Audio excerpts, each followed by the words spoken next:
नमस्कार विद्यार्थी मित्रमैत्रिणींनो, बुल्स अकॅडमीमध्ये आपलं सर्वांचं स्वागत आहे। या व्हिडिओमध्ये आपण TCS IBPSला इतिहास या विषयावर जे प्रश्न विचारण्यात आले होते तर ते आपण प्रश्न बघणार आहोत। आणि जे स्टेट बोर्ड अंतिम सत्य जे समाधान निमसरकर सरांचे हे बुक आहे, या बुकमधून 2 पेजेसमधून म्हणजे किती अंदाजे 24 प्रश्न विचारण्यात आलेले आहेत। तर यामध्ये विचारण्यात आलेले बाकीचे प्रश्नसुद्धा आहेत। तर ते प्रश्न आणि ते जे एक्सप्लेन आहे त्या पेजवरील ते आपण या ठिकाणी रीड करणार आहोत, म्हणजे कसं पुढे येणाऱ्या ज्या सरळ सेवेच्या एक्झाम आहेत त्यांना हे उपयोगी ठरू शकेल। तर चला तर बघूया आपण इतिहास विषयातील जी महत्त्वपूर्ण माहिती आहे, हे जे 2 पेज आहेत आणि ह्या 2 पेजमधून जे उरले म्हणजे 24 प्रश्न आलेले आहेत ते 24 प्रश्न नंतर वाचूयात। आधी आपण म्हणजे डिटेल माहिती वाचून घेऊया त्या संदर्भात, म्हणजे जे प्रश्न आले आहेत त्या संदर्भातले। बघा हे जे आहे तर इथून हा मुद्दा घेऊया आपण। हर्षवर्धनांच्या दरबारातील राजकवी बाणभट्ट याने हर्षचरित्र हा हर्षवर्धनाच्या जीवनातील ग्रंथ लिहिला। म्हणजे हा एखादा प्रश्न आलेला असेल, हर्षवर्धनाच्या दरबारातील राजकवी कोण होता? बाणभट्ट याने हर्षचरित्र हा हर्षवर्धनाच्या जीवनातील ग्रंथ लिहिला। त्याच्या आधारे हर्षवर्धनाच्या कारकिर्दीची माहिती मिळते। हर्षवर्धनाने बौद्ध धर्माचा स्वीकार केला होता। त्याने इतर धर्मांनाही उदार आश्रय दिला। हर्षवर्धनाने रत्नावली, नागानंद आणि प्रियदर्शिका अशी 3 संस्कृत नाटके लिहिली। कोणी? हर्षवर्धनांनी रत्नावली, नागानंद आणि प्रियदर्शिनी अशा 3 नाटके त्यांनी लिहिली आहेत। त्यांच्या काळामध्ये युआन स्वांग हा बौद्ध भिक्षुक चीनहून भारतात आला होता त्यावेळेस। त्यानंतर वाचूया चेर, पांड्या आणि चोळ राजघराणेबद्दल माहिती वाचूया। दक्षिणेतील प्राचीन राजसत्तातील 3 राजसत्ताचा उल्लेख तत्कालीन साहित्यामध्ये येतो। चेर, पांड्या आणि चोळ या त्या राजसत्ता होत। या राजसत्ता इसवी सन पूर्वीच्या 4थ्या शतकात किंवा त्याही पूर्वीपासून अस्तित्वात होत्या। त्याचा उल्लेख रामायण महाभारत या महाकाव्यामध्ये करण्यात आलेला आहे। तमिळ भाषेतील संगम साहित्यात 3 राजसत्ताचा उल्लेख आहे। मौर्य सम्राट अशोकांच्या लेखामध्ये सुद्धा याचा उल्लेख आहे। त्यानंतर बघा पुढचा मुद्दा, Periplus of the Erythraean Sea या पुस्तकामध्ये मुझिमरिस हे केरळच्या किनाऱ्यावरचे अत्यंत महत्त्वाचे बंदर असल्याचे म्हटले आहे। हे बंदर चेर राज्यामध्ये होते, म्हणजे आधीचा जो चेर राज्य होता त्यामधील महत्त्वपूर्ण बंदर आहे कोणता? Periplus of the Erythraean Sea हे या पुस्तकामध्ये मुझिमरिस हे केरळच्या किनाऱ्यावरील अत्यंत महत्त्वाचे बंदर आहे असे म्हटले आहे। मुझिरिस या बंदरातून मसाल्याचे पदार्थ, मोती, मौल्यवान रत्ने इत्यादी वस्तूची इटलीमधील रोमकडे आणि पश्चिमेकडील इतर देशाकडे निर्यात होत असे।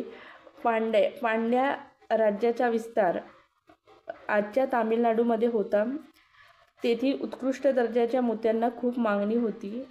मदुराई ही पांड्या राज्याची राजधानी होती। प्राचीन चोळचे राज्य तामिळनाडूमधील तिरुचिरापल्लीच्या आसपासच्या प्रदेशामध्ये होते। सातवाहन राजघराणे, तर बघा मौर्य साम्राज्याच्या राष्ट्रानंतर उत्तर भारताप्रमाणे महाराष्ट्र, आंध्र प्रदेश, कर्नाटक या प्रदेशातील स्थानिक राज्ये स्वतंत्र झाले। त्यांनी छोटे छोटे राज्य स्थापन केले, त्यापैकी एक सातवाहन घराणे होते। प्रतिष्ठान म्हणजे पैठण ही त्याची राजधानी होती। प्रतिष्ठान म्हणजेच काय? तर पैठण ही त्यांची राजधानी होती। कोणाची? तर सातवाहन राजघराण्याची राजधानी काय होती? प्रतिष्ठान म्हणजेच पैठण ही त्यांची राजधानी होती। तर त्यानंतर बघा राजा शिवमुख हा सातवाहन म्हणजे घराण्याचा संस्थापक होता। कोण? शिवमुख। राजा शिवमुख हा सातवाहन राजघराण्याचा संस्थापक होता। पुणे जिल्ह्यातील जुन्नर जवळच्या नाणेघाटातील लेण्यात असलेल्या कोरीव लेखामध्ये या घराण्यातील महत्त्वाच्या व्यक्तीची नावे आहेत। काही सातवाहन राजे त्याच्या नावाआधी आईचे नाव लावत असत. उदाहरणामध्ये गौतमीपुत्र सातकर्णी. सातवाहन घराण्यातील गौतमीपुत्र सातकर्णी हा राजा विशेष प्रसिद्ध आहे. त्याच्या पराक्रमाचे वर्णन नाशिक येथील लेण्यामधील कोरीव लेखामध्ये केलेले आहे. त्याने सक राजा नपहाण याचा पराभव केला. गौतमीपुत्राचा उल्लेख नाशिकच्या लेखामध्ये त्रिसमुद्र तोय पितवाहन असा केलेला आहे. तोय म्हणजे पाणी आणि घोडे हे राजाचे वाहन, ज्याच्या घोड्यांनी 3 समुद्राचे पाणी प्यायले आहे असा त्याचा अर्थ होतो. 3 समुद्र म्हणजे अरबी समुद्र, बंगालचा उपसागर आणि हिंदी महासागर. त्यांच्या काळामध्ये सातवाहनाचे साम्राज्य उत्तरेकडे नर्मदा नदीपासून दक्षिणेकडे तुंगभद्रा नदीपर्यंत पसरले होते. हाल नावाच्या सातवाहन राजाच्या गाथा सप्तर्षी हा महाराष्ट्री या प्राकृत भाषेतील ग्रंथ प्रसिद्ध आहे.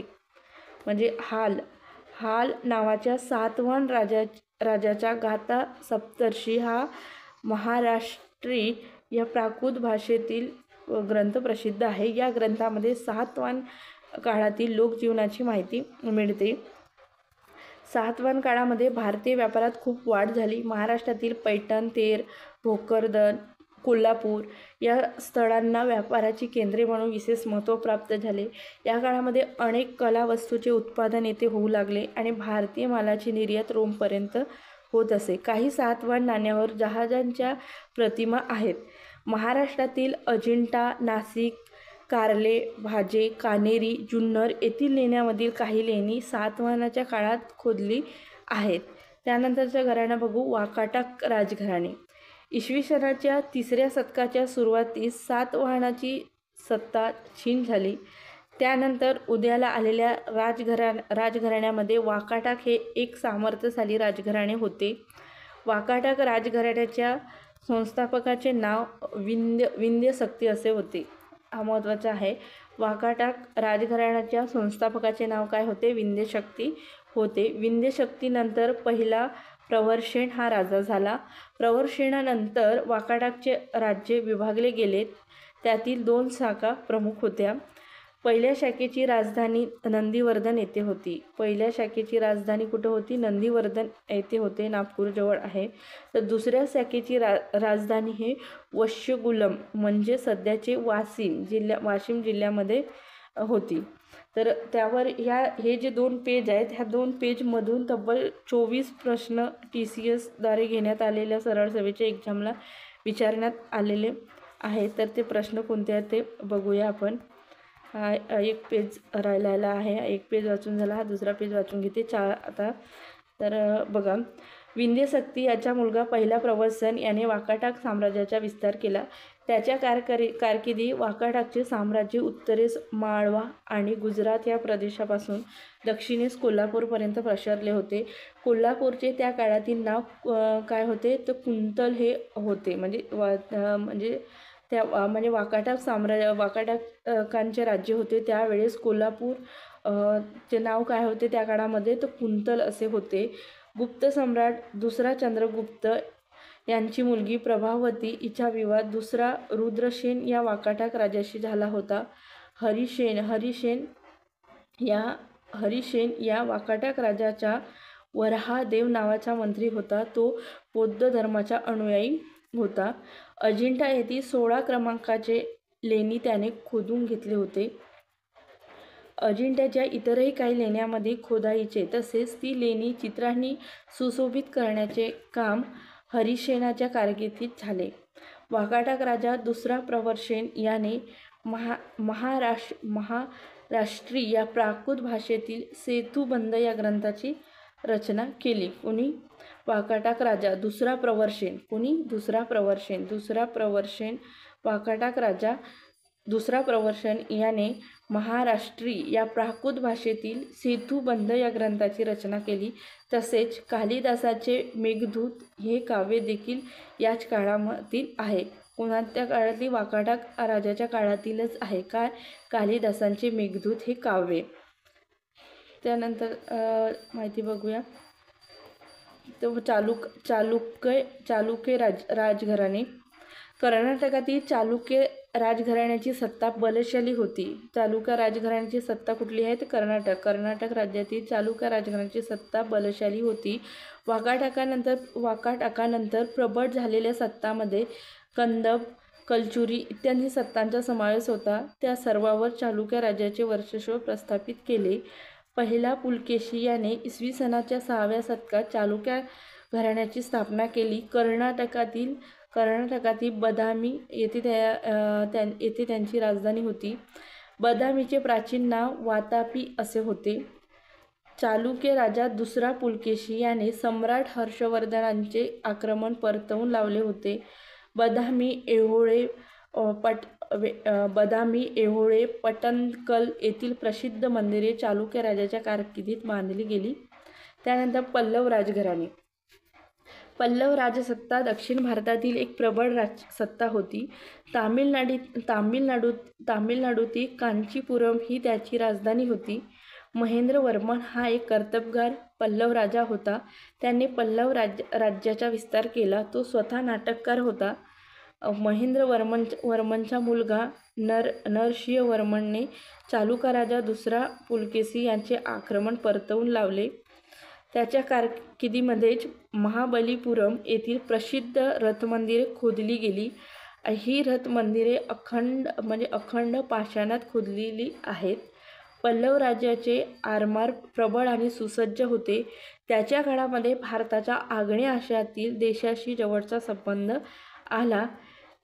देशांतर्गत आणि देशाबाहेरील व्यापार भरभराटीला आला. युआन स्वांग याने कांचीला भेट दिली होती. त्याच्या राज्यामध्ये सर्व धर्माच्या लोकांना सहिष्णुतेने आणि न्यायाने वागवले जाई असे त्यामध्ये म्हटले आहे. त्यानंतर राष्ट्रकूट राजघराणे. राष्ट्रकूट राजघराण्याच्या भरभराटीच्या काळामध्ये त्यांची सत्ता विंध्य पर्वतापासून ते दक्षिणेला कन्याकुमारीपर्यंत पसरली होती. दंतीदुर्ग या राजाने प्रथम त्याची सत्ता महाराष्ट्रात स्थापन केली.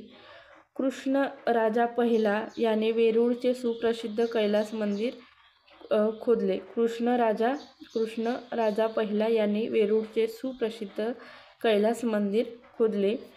तर इथे बघा याविषयी सविस्तर माहिती म्हणजे ह्या प्रकरणामध्ये दिलेली आहे. तर हे जे दोन आपण पेज वाचले त्या पेजवरून आलेले म्हणजे असणाऱ्या माहितीवर जे प्रश्न आलेले आहेत ते आपण इथं बघणार आहोत. बघा, नाणेघाटास रिकामी जागा या राजवंशाच्या काळात नानाघाट किंवा नानाघाट असेही म्हटले जात असे. तर सातवाहन या राजवंशाच्या काळामध्ये नाणेघाटास सातवाहन या राजवंशाच्या काळामध्ये नानाघाट किंवा नानाघाट असे म्हटले जात असे. त्यानंतरचा प्रश्न बघा, खालीलपैकी कोणते सातवाहन राज्याच्या राजधानीचे प्राचीन नाव आहे? तर सातवाहन राज्याच्या राजधानीचे प्राचीन नाव काय होते? प्रतिष्ठान, पैठण. त्यानंतरचा प्रश्न, खालीलपैकी कोणत्या सातवाहन राज्याचे वर्णन त्रिसमुद्रद्वय पीतवाहन असे केले जाते? कोणत्या सातवाहन राज्याचे वर्णन त्रिसमुद्रद्वय पीतवाहन असे केले जाते? तर गौतमीपुत्र सातकर्णी. त्यानंतरचा प्रश्न बघा, कोणत्या सातवाहन राजाने गाथा सप्तर्षी ही प्रसिद्ध काव्यरचना केली? तर गाथा सप्तर्षी ही प्रसिद्ध काव्यरचना कोणत्या सातवाहन राजाने केली? तर हाल या राजाने केली. त्यानंतरचा प्रश्न आपण बघूया, खालीलपैकी कोण वाकाटक राजवंशाचे संस्थापक होते? तर विंध्यशक्ती हे म्हणजे वाकाटक राजवंशाचे संस्थापक होते. कोण? विंध्यशक्ती. त्यानंतरचा प्रश्न बघा, सातवाहन राजवटीच्या काळात कोणत्या लेणी खोदल्या गेल्या? तर सातवाहन राजवटीच्या काळामध्ये कोणत्या लेणी खोदल्या गेल्या? तर कारले नावाची जी लेणी आहे ते सातवाहन राजवटीच्या काळामध्ये खोदल्या गेली आहे. त्यानंतर गाथा सतसाहीची रचना कोणत्या सातवाहन राजाने केली? तर हाल म्हणजे गाथा सप्तर्षीच आहे त्याचे म्हणजे हे नाव. तर कोणी? हाल नावाच्या राजाने. त्यानंतर बघा, चालुक्य राजवंशाच्या राजधानीचे प्राचीन नाव काय होते? चालुक्य राजवंशाच्या राजधानीचे प्राचीन नाव काय होते, कोणते होते? तर वाटापी हे होते. त्यानंतर सेतुबंध, सेतुबंधची रचना करणारा प्रवरशेन दुसरा कोणत्या राजवंशाचा होता? तर प्रवरशेन दुसरा हा कोणत्या राजवंशाचा होता? तर वाकाटक राजवंशाचा होता. त्यांनी सेतुबंध नावाची रचना केलेली आहे. त्यानंतरचा प्रश्न, पुणे जिल्ह्यातील जुन्नर येथील रिकामी जागा लेणीमध्ये सातवाहन राजवंशातील महत्त्वाच्या व्यक्तीची नावे कोरली आहेत. तर ते कोणती लेणी आहे? नाणेघाट. नाणेघाट लेणीमध्ये, पुणे जिल्ह्यातील जुन्नर येथील नाणेघाट लेणीमध्ये सातवाहन राजवंशातील महत्त्वाच्या व्यक्तीची नावे कोरली आहेत. कोणत्या खालीलपैकी कोणता शासक राष्ट्रकूट राजवंशाचा होता? तर राष्ट्रकूट राजवंशाचा म्हणजे कोणता शासक राष्ट्रकूट राजवंशाचा होता, असा हा प्रश्न आहे. तर याचे उत्तर दिलं आहे म्हणजे हे दोन्ही नाही आहेत. तर मग कोणता होता, तर ते आपल्याला इथून पुस्तकातून वाचून नीट लक्षात ठेवावं लागणार आहे. त्यानंतरचा प्रश्न बघा, कोणते विधान बरोबर आहे? तर यामध्ये पहिलं विधान बरोबर दिलेलं आहे उत्तर. तर बघा, पुलकेशी पहिला याने 6व्या शतकात चालुक्य राजवंशाची सत्ता स्थापन केली, हे बरोबर आहे. त्यानंतर महाराष्ट्रामध्ये राष्ट्रकूट राजवंशाची सत्ता कोणी पहिल्यांदा स्थापन केली? महाराष्ट्रामध्ये राष्ट्रकूट राजवंशाची सत्ता कोणी स्थापन केली? तर दंतीदुर्ग यांनी महाराष्ट्रामध्ये महाराष्ट्रात राष्ट्रकूट राजवंशाची सत्ता पहिल्यांदा दंतीदुर्ग यांनी स्थापन केली. त्यानंतर राष्ट्रकूट राजवंशाच्या कोणत्या शासकाने कैलास मंदिर कोरले? तर कृष्णराजा पहिला यांनी कैलास मंदिर कोरले, जो राष्ट्रकूट राजवंशाचा होता. त्यानंतरचा प्रश्न बघा, वाकाटक राजवंशाच्या प्रवरशेन दुसरा याने रिकामी जागाची रचना केली. तर सेतुबंध, जो प्रवरशेन दुसरा होता याने काय सेतुबंधची रचना केली. तसं मग PYQचा अभ्यास करणे महत्त्वाचं आहे, कारण बघा प्रश्न रिपीट होताना दिसत आहेत. त्यानंतर बघा, कोणती प्राचीन साहित्यकृती प्राकृत भाषेतील आहे? तर बघा, प्राकृत भाषेतील प्राचीन साहित्यकृती तर सेतुबंध आणि गाथा सप्तर्षी ह्या दोन्ही ज्या रचना आहेत साहित्यकृती त्या प्राकृत भाषेतील आहेत. त्यानंतरचा प्रश्न बघूया, खालीलपैकी कोणती राजवंश आणि संस्थापकाची जोडी बरोबर आहे? तर वाकाटक विंध्यशक्ती ही जोडी बरोबर आहे. पर्याय 4 वाकाटक म्हणजे वाकाटक घराण्याचं संस्थापक विंध्यशक्ती हे बरोबर आहे. त्यानंतरचा प्रश्न, कोणत्या शासकाने चालुक्य राजवंशाची स्थापना केली? पुलकेशी पहिला याने चालुक्य राजवंशाची स्थापना केली. त्यानंतरचा प्रश्न बघा, वाकाटक राजवंशाचा संस्थापक विंध्यशक्तीचा उत्तराधिकारी कोण होता? तर प्रवरशेन पहिला होता, उत्तराधिकारी होता. वाकाटक राजवंशाचा संस्थापक विंध्यशक्तीचा उत्तराधिकारी कोण होता? तर प्रवरशेन पहिला हा होता. इसवी सन 250 ते 550 दरम्यान नंदीवर्धन ही नैऋत्य भारतावर राज्य करणाऱ्या महाराष्ट्रातील पुढीलपैकी कोणत्या राजवंशाची राजधानी होती? तो वाकाटक या राजवंशाची राजधानी काय होती? नंदीवर्धन ही नैऋत्य भारतावर राज्य करणाऱ्या महाराष्ट्रातील कोणत्या? तर वाकाटक राजवंशाची राजधानी होती. त्यानंतर वाकाटक घराण्याचा शासक म्हणून विंध्यशक्तीचा उत्तराधिकारी कोण होता? विंध्यशक्तीचा उत्तराधिकारी कोण होता? वाकाटक घराण्याचा संस्थापक विंध्यशक्ती. तर याचा उत्तराधिकारी कोण होता? तर पहिला प्रवरशेन होता. त्यानंतरचा प्रश्न, 2012 पुरातत्वशास्त्रज्ञांनी महाराष्ट्रातील नांदेड जिल्ह्यातील होटोल येथे 11व्या शतकातील मंदिराची जीर्णोद्धार केला. ही मंदिरे रिकामी जागाच्या काळातील आहेत, तर कल्याणी चालुक्यच्या काळातील आहेत. त्यानंतरचे प्रश्न बघूया, जर तुम्हाला हे म्हणजे स्टेट बोर्ड अंतिम सत्य म्हणजे यामध्ये सगळं स्टेट बोर्ड जुन्या आणि नवीन पुस्तकावर आधारित हे पुस्तक तयार करण्यात आलेली आहे. तर हे समाधान महाजन श्याम कट्टा प्रकाशनाचे पुस्तक आहे. तुम्हाला हवी असल्यास तुम्ही विकत घेऊ शकता. त्यानंतरचा प्रश्न बघा, दक्षिण आफ्रिकेतून परत आल्यावर महात्मा गांधींनी सत्याग्रह यात्रा कोठून सुरू केली? तर चंपारण्य इथून सुरू केली. दक्षिण आफ्रिकेतून परत आल्यावर महात्मा गांधींनी सत्याग्रह यात्रा कुठून सुरू केली? चंपारण्य इथून सुरू केली. त्यानंतरचा प्रश्न बघणार आहोत आपण. तर चंपारण्य सत्याग्रहाबद्दल त्याच्या स्टेट बोर्ड अंतिम सत्य या पुस्तकातून माहिती दिलेली आहे बघा. बिहारच्या चंपारण्य भागामध्ये ब्रिटिश मळेवाल्याकडून भारतीय शेतकऱ्यावर नीळ पिकविण्याची सक्ती केली जात असे आणि ही नीळ ठरवलेल्या दरातच मळेवाल्यांना पिकवण्याची शक्ती असल्यामुळे त्या शेतकऱ्याचे आर्थिक नुकसान होत असे. गांधीजींनी 1917मध्ये गांधीजी 1917मध्ये चंपारण्यात गेले. गांधीजींनी चंपारण्यात शेतकऱ्यांना संघटित करून सत्याग्रहाच्या मार्गाने आंदोलन केले. गांधीजींच्या भारतातील हा पहिला लढा यशस्वी झाला. शेतकऱ्यांना न्याय मिळाला. त्यानंतरचा प्रश्न बघणार आहोत आपण. खालीलपैकी कोणत्या राजाने एका प्राकृत भाषा असणाऱ्या महाराष्ट्रामध्ये सेतुबंधची रचना केली? तर सेतुबंधची रचना कोणाची आहे? तर प्रवर्षण दुसराच आहे, जे प्राकृत भाषेमध्ये आहे. त्यानंतरचा प्रश्न बघणार आहोत आपण. प्रश्न बघा, हा दिलेला आहे.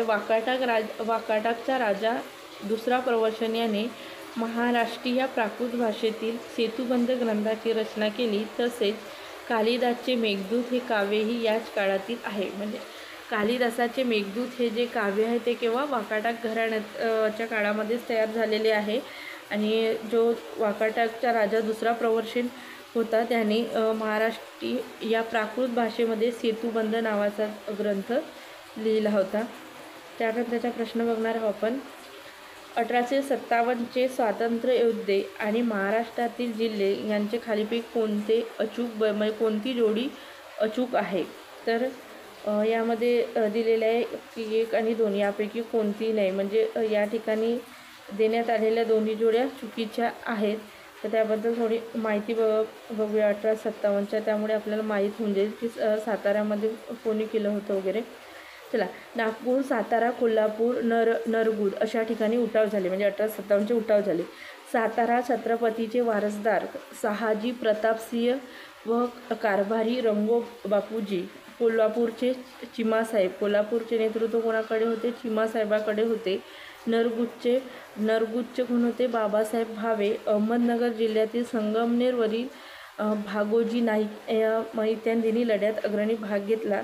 नाशिकमधील पेठ आणि सुरगाण्याच्या राणीसारख्या स्त्रियाही यामध्ये सामील झाल्या होत्या. 1857 साली खानदेशातील कजार सिंग यांच्या नेतृत्वाखाली भिलांनी उठाव केला. म्हणजे खानदेशामध्ये कोणाच्या नेतृत्वाखाली झालं? तर कजार सिंग यांच्या नेतृत्वाखाली भिलांनी उठाव केला. तर सातपुडा परिसरामध्ये शंकर सहानी लढ्याचे नेतृत्व केले. सातपुडा परिसरामध्ये शंकर सहा, खानदेशामध्ये कजार सिंग. खानदेशातील उठावात 400 भिल स्त्रिया सहभागी झाल्या होत्या. किती? हा आकडा कधी विचारला जाऊ शकेल. खानदेशातील उठावा म्हणजे 1857चा उठाव झाला, तो खानदेशातील उठावामध्ये 400 भिल स्त्रिया सहभागी झाल्या होत्या. महत्त्वाचं आहे, लक्षात ठेवायचं. त्यानंतर प्रश्न बघूया. त्रिपिटक याचा अर्थ काय आहे? त्रिपिटकचा अर्थ होते 3 पेठारे. त्रिपिटकचा अर्थ दिलेला आहे 3 पिठारे दिलेला आहे. तर याबद्दल माहिती बघूया. त्रिपिटकामध्ये 3 पिटक आहे. पिटक म्हणजे पेटी. या ठिकाणी याचा अर्थ विभाग असा आहे. त्रिपिटक पाली या भाषेत लिहिले आहे. प्रश्न दुसरा येऊ शकतो, त्रिपिटक कोणत्या भाषेत लिहिलेलं आहे? तर पाली भाषेमध्ये लिहिलेला आहे. 3 वेगवेगळ्या प्रकारचे साहित्य आहेत. ते काय आहेत? ते वेगवेगळ्या प्रकारचे साहित्य आहेत, लक्षात ठेवायचं. त्यानंतरचा प्रश्न बघा. खालीलपैकी कोण सत्यार्थ प्रकाश पुस्तकाचे लेखक आहेत? तर सत्यार्थ प्रकाश पुस्तकाचे लेखक स्वामी दयानंद सरस्वती आहेत. त्याबद्दलची माहिती आपण बघूया. बघा, स्वामी दयानंद सरस्वती म्हणजे ज्यांनी आर्य समाजाची स्थापना. स्वामी दयानंद सरस्वती यांनी 1875मध्ये आर्य समाजाची स्थापना केली. सत्यार्थ प्रकाश हा वेदावर भाष्य करणारा ग्रंथ त्यांनी लिहिला. कोणता? सत्यार्थ प्रकाश. त्यांनी आर्य समाजाची स्थापना केली किंवा 1875ला कोणी? स्वामी दयानंद सरस्वती यांनी. प्राचीन वैदिक धर्म हाच खरा धर्म असून त्यामध्ये जातीपातींना स्थान नव्हते, स्त्री पुरुष समान होते असे प्रतिपादन त्यांनी केले. वेदाकडे परत चला असे आर्य समाजाचे ब्रीदवाक्य होते. आर्य समाजाचे ब्रीदवाक्य काय होते? तर वेदाकडे परत चला. आर्य समाजाच्या भारतभर शाखा उघडल्या. आर्य समाजाच्या माध्यमातून ठिकठिकाणी शिक्षण संस्थासुद्धा उघडल्या. त्यानंतरचा प्रश्न आपण बघणार आहोत. खालीलपैकी कोणत्या चालुक्य राजाने सम्राट हर्षवर्धनाचे आक्रमण यशस्वीपणे परतून लावले होते? तर तो पुलकेशी दुसरा होता. कोण? पुलकेशी दुसरा यांनी चालुक्य राजाचे सम्राट हर्षवर्धनांचे आक्रमण यशस्वीपणे परतून लावले होते. तर त्याबद्दल माहिती बघू. चालुक्य राजघराणे. कर्नाटकातील चालुक्य राजघराण्याची सत्ता बलशाली होती. वाकाटाकानंतर प्रबळ झालेल्या सत्तामध्ये कळंब, कलचुरी इत्यादी सत्तांचा समावेश होता. कंदब, कलचुरी इत्यादी सत्तांचा समावेश होता. त्या सर्वांवर चालुक्य राज्यांनी वर्चस्व स्थापित केले. पहिला पुलकेशी याने इसवी सनाच्या 6व्या शतकात चालुक्य घराण्याची स्थापना केली. कर्नाटकातील बदामी येथे त्यांची राजधानी होती. बदामीचे प्राचीन नाव वातापी होते. पुन्हा प्रश्न येऊ शकतो. बदामीचे प्राचीन नाव काय होते? वातापी असे होते. चालुक्य राजा दुसरा पुलकेशी याने सम्राट हर्षवर्धनाचे आक्रमण परतवून लावले होते. बदामी, एवढे, पडदलकल येथील प्रसिद्ध मंदिरे चालुक्य राजाच्या कारकिर्दीत बांधली गेली आहेत. त्यानंतरचा प्रश्न. खालीलपैकी कोणी स्वतःच्या घरात बालहत्या प्रतिबंधक गृह स्थापन केले? महात्मा ज्योतिबा फुले. स्वतःच्या घरामध्ये बालहत्या प्रतिबंधक गृह कोणी स्थापन केला होता? तर महात्मा ज्योतिबा फुले किंवा ज्योतिराव फुले. तर त्यांच्याबद्दल माहिती त्या पुस्तकातून बघूया. तर महाराष्ट्रामध्ये स्त्रियांच्या शिक्षणासाठी आणि उद्धारासाठी महात्मा फुले व सावित्रीबाई फुले यांनी मोलाचे कार्य केलेले आहे. 1848मध्ये पुणे येथे त्यांनी मुलींसाठी पहिली शाळा सुरू करून स्त्री शिक्षणाची मुहूर्तमेढ रोवली. 1852मध्ये दलितांना शिक्षण देण्यासाठी पहिली शाळा त्यांनी सुरू केली. कोणी? महात्मा ज्योतिबा फुले यांनी 1852मध्ये. महात्मा फुले यांनी विधवा पुनर्विवाह चालना दिली. त्यातूनच त्यांनी 1864मध्ये पुण्यामध्ये एक पुनर्विवाह घडवून आणला आणि विधवा स्त्रियांच्या मुलांना दत्तक घेऊन फुले यांनी समाजक्रांतीस प्रेरणा दिली. त्यांनी पुण्यात स्वतःच्या घरी बालहत्या प्रतिबंधक गृहाची स्थापना केली. अजून त्यांच्या कार्याबद्दल डिटेल माहिती त्या पुस्तकामध्ये दिली. राष्ट्रकूट राजवंशाची सत्ता कोणी पहिल्यांदा स्थापन केली? तर दंतीदुर्ग यांनी स्थापन केली. तर माहिती बघूया आपण. बघा, राष्ट्रकूट राजघराण्याच्या भरभराटीच्या काळामध्ये त्याची सत्ता विंध्य पर्वतापासून ते दक्षिणेला कन्याकुमारीपर्यंत पसरली होती. दंतीदुर्ग या राजाने प्रथम त्याची सत्ता महाराष्ट्रात स्थापन केली. कृष्णराजा पहिला याने वेरूळचे प्रसिद्ध कैलास मंदिर खोदले. दंतीदुर्ग या राजाने सर्वप्रथम सत्ता महाराष्ट्रामध्ये स्थापन केली. त्यानंतरचा आपण प्रश्न बघणार आहोत. खालीलपैकी कोणत्या वाकाटक राजाच्या मृत्यूनंतर वाकाटक साम्राज्याचे विभाजन झाले? तर प्रवर्षण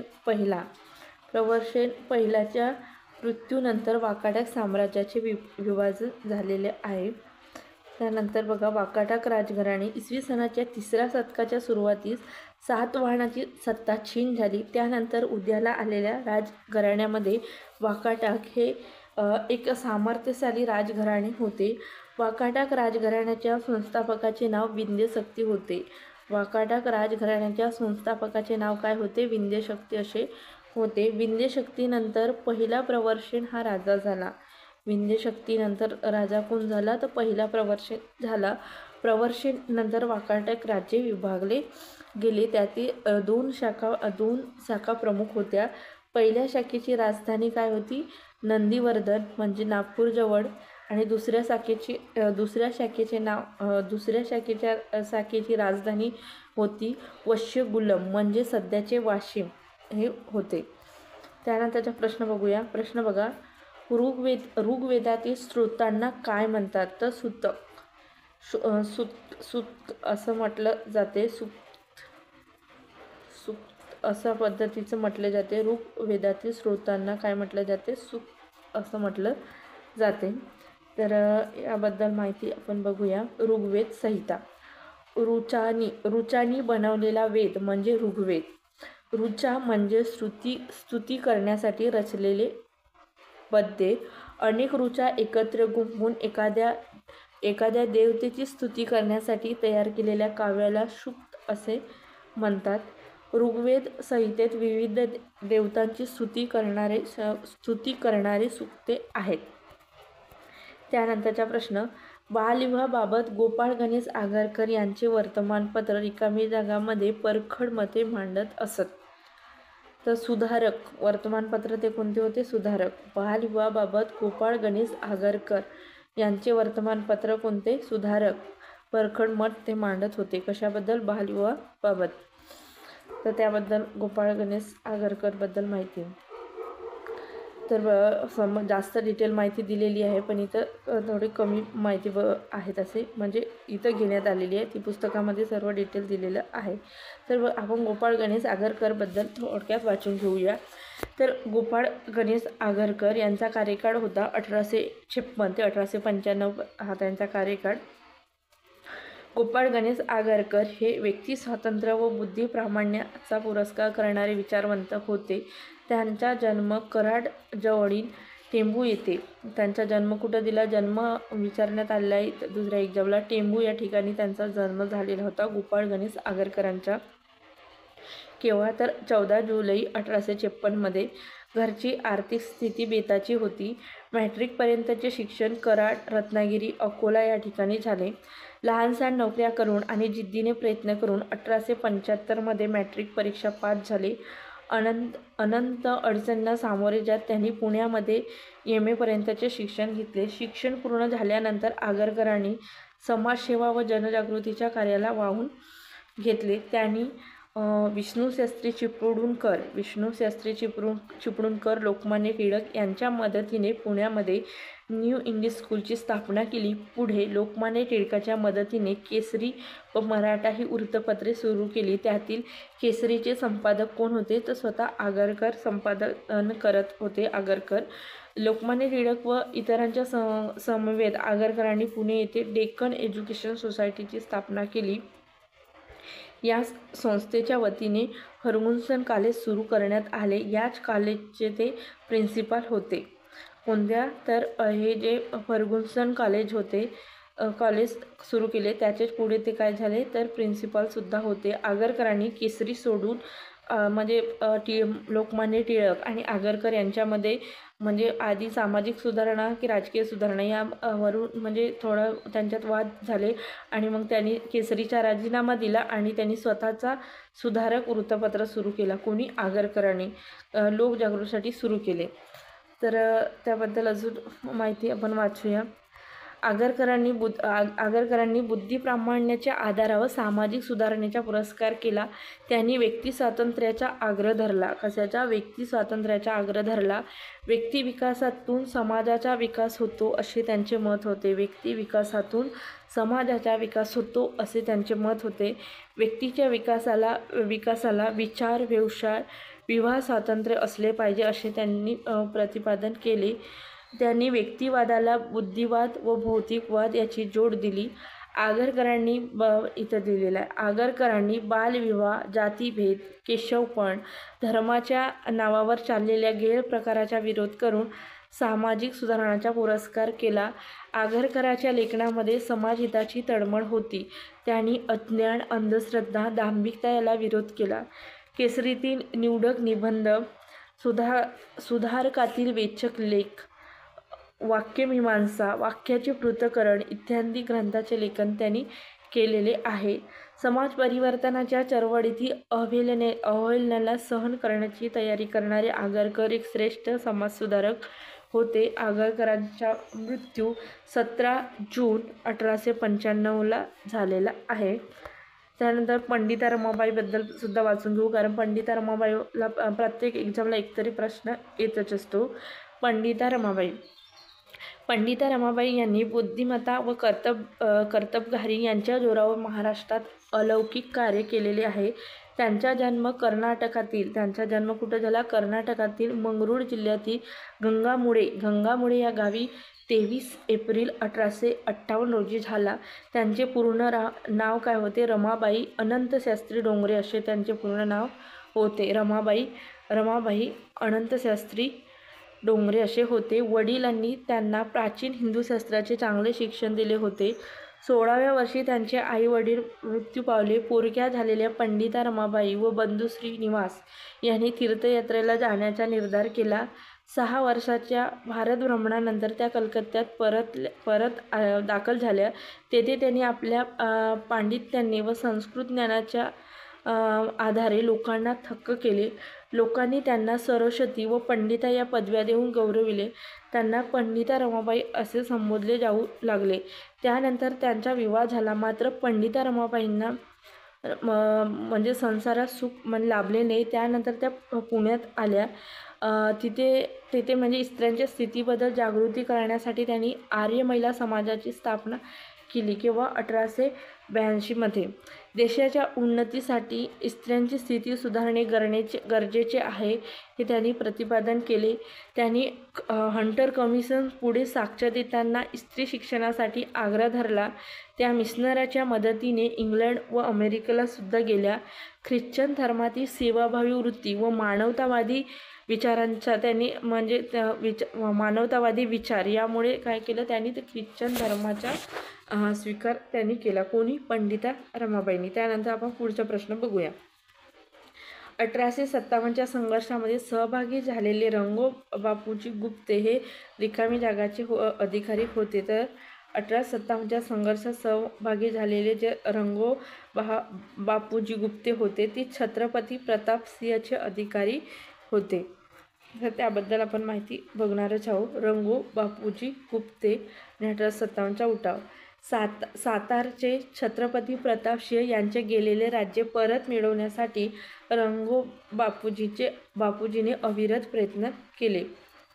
त्यांना इंग्लंडलाही जावे लागले, परंतु तेथून हताश होऊन परत यावे लागले. त्यामुळे इंग्रजांच्या विरोधात सशस्त्र लढा देण्याचा विचार असताना महाराष्ट्रात 1857च्या उठावाची सुरुवात झाली होती आणि रंगो बापूजींनी त्याचा फायदा उठवण्याचे ठरवले. त्यामध्ये युरोपियन अधिकाऱ्यांना ठार करायचे, सरकारी खजिने लुटायचे, कैदी सुटका करायची. त्यासाठी भोरपासून बेळगावपर्यंत हिंडून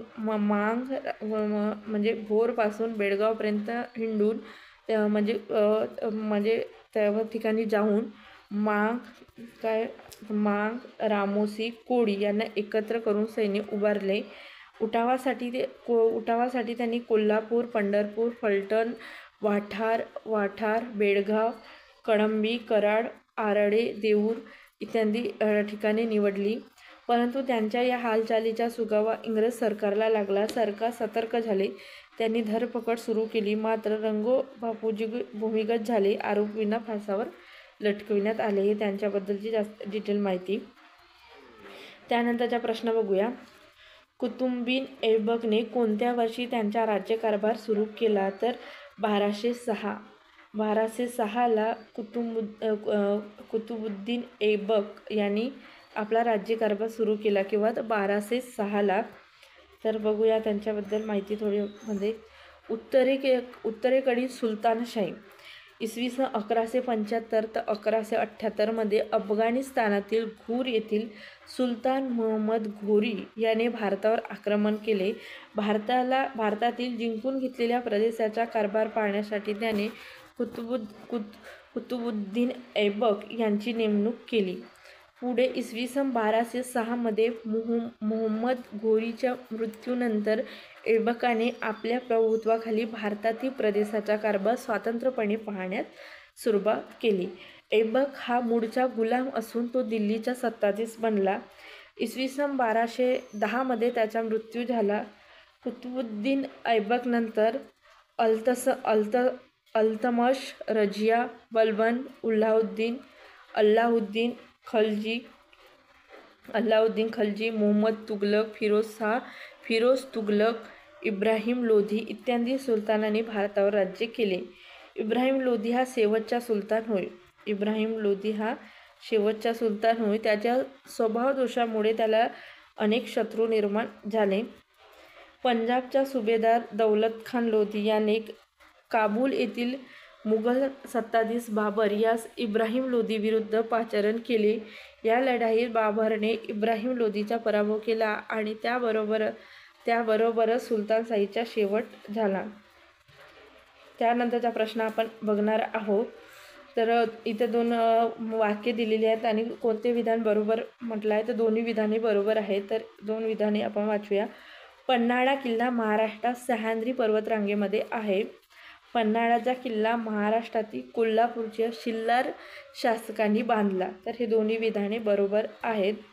त्याबद्दल आपण माहिती बघूया. कोल्हापूरचे शिल्हारचे तिसरे घराणे कोल्हापूर, मिरज, कराड व कोकणच्या काही भागावर राज्य करत होते. सुवर्ण गरुड ध्वजाचे चिन्ह त्यांनी राजघराण्याची निशाणी म्हणून वापरले होते. जतिंग हा या राजघराण्याचा मूळ पुरुष असून तो प्रारंभी राष्ट्रकूटाचा मांडलिक होता.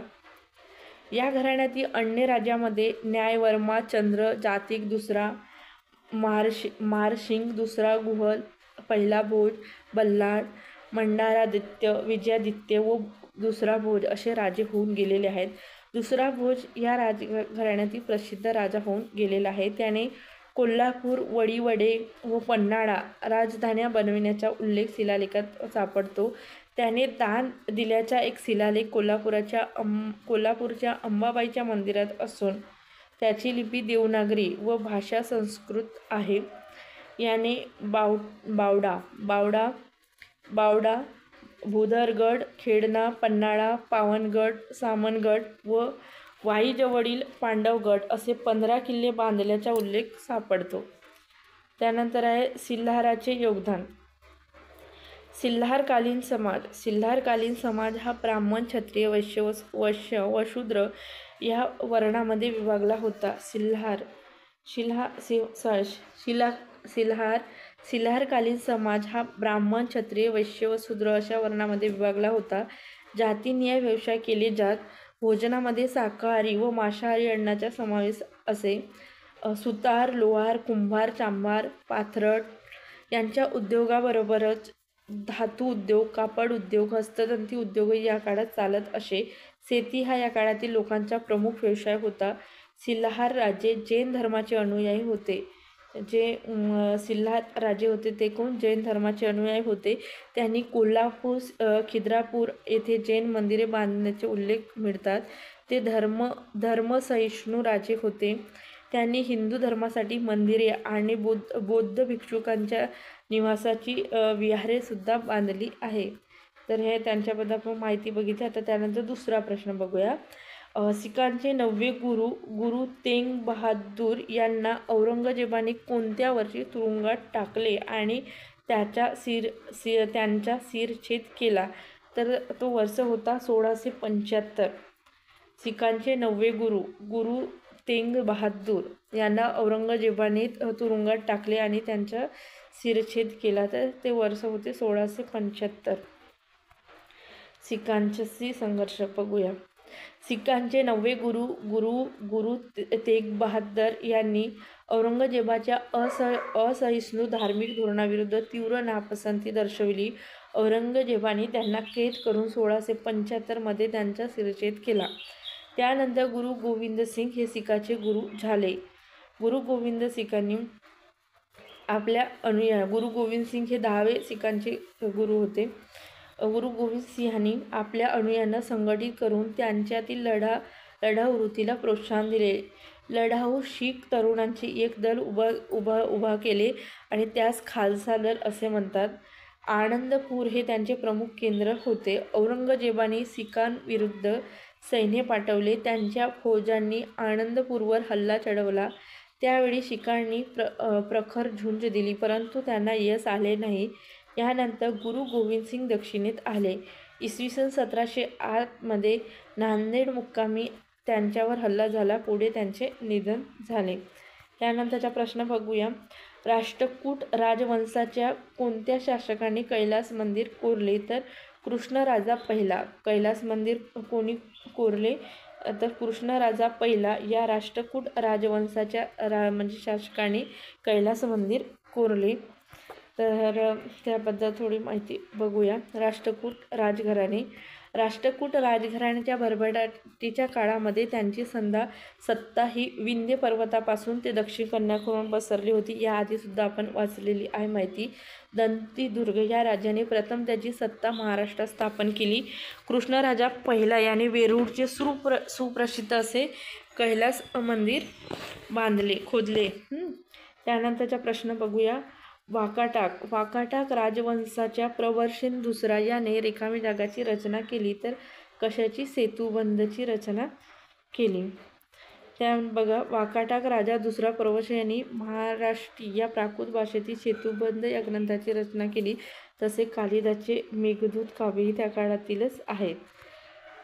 त्यानंतरचा प्रश्न आहे, खालीपैकी कोणाला पेरियार म्हणून ओळखले जात असे? तर पेरियार तर E.V. रामास्वामी नायर यांना पेरियार म्हणून ओळखले जात होते. कोणाला? E.V. रामास्वामी नायर यांना पेरियार म्हणून ओळखले जात होते. पेरियार E.V. रामास्वामी नायर असं म्हणून ओळखले म्हणजे म्हटलं जाते. बघा, दलित चळवळ भारतातील समाज रचना विषमतेवर आधारित होती. समाजामध्ये दलितांना मिळणाऱ्या अन्याय वागणुकीविरुद्ध महात्मा ज्योतिराव फुले, नारायण गुरु यासारख्या समाजसुधारकांनी जनजागृती केली. महात्मा फुले यांच्या शिकवणीला अनुसरून गोपाळबाबा वलंगकर, शिवराम जानबा कांबळे यांनी अस्पृश्यता निर्मूलनाचे कार्य केले. गोपाळबाबा वलंगकर यांनी 1888 मध्ये विठाळ विध्वंस नावाचे पुस्तकातून अस्पृश्यतेचे खंडन केले. शिवराम जानबा कांबळे यांनी सोमवंशीय मित्र हे मासिक 1 जुलै 1908 रोजी सुरू केली. मुरडी जोगतिनीच्या प्रश्नांना वाचा फोडली. तसेच देवदासीच्या विवाहासाठी पुढाकार घेतला. तामिळनाडूमध्ये कोणी? पेरियार रामास्वामी यांनी अस्पृश्यता निर्मूलनाची चळवळ उभारली. पेरियार हे कोण? E.V. रामास्वामी हे पेरियार होते उभारली. तर महर्षी विठ्ठल रामजी शिंदे यांनी दलितांच्या प्रगतीसाठी 1906 मध्ये डिप्रेस क्लासेस मिशनची स्थापना केली. कोणी?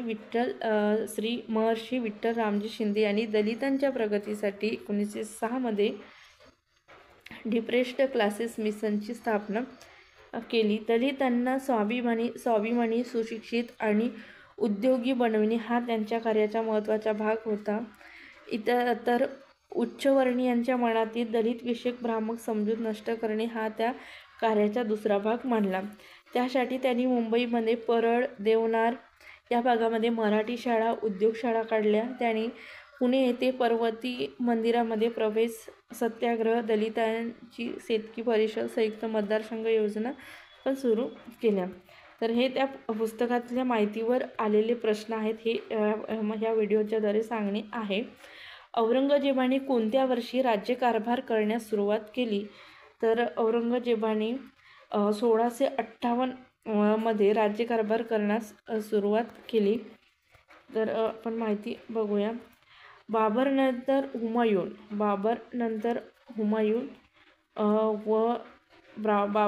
हुमायून गादीवर आला आणि हुमायूनच्या कारकिर्दीमध्ये शेरशाहने त्याचा पराभव केला आणि दिल्लीच्या गादीवर सूर घराण्याची स्थापना झाली.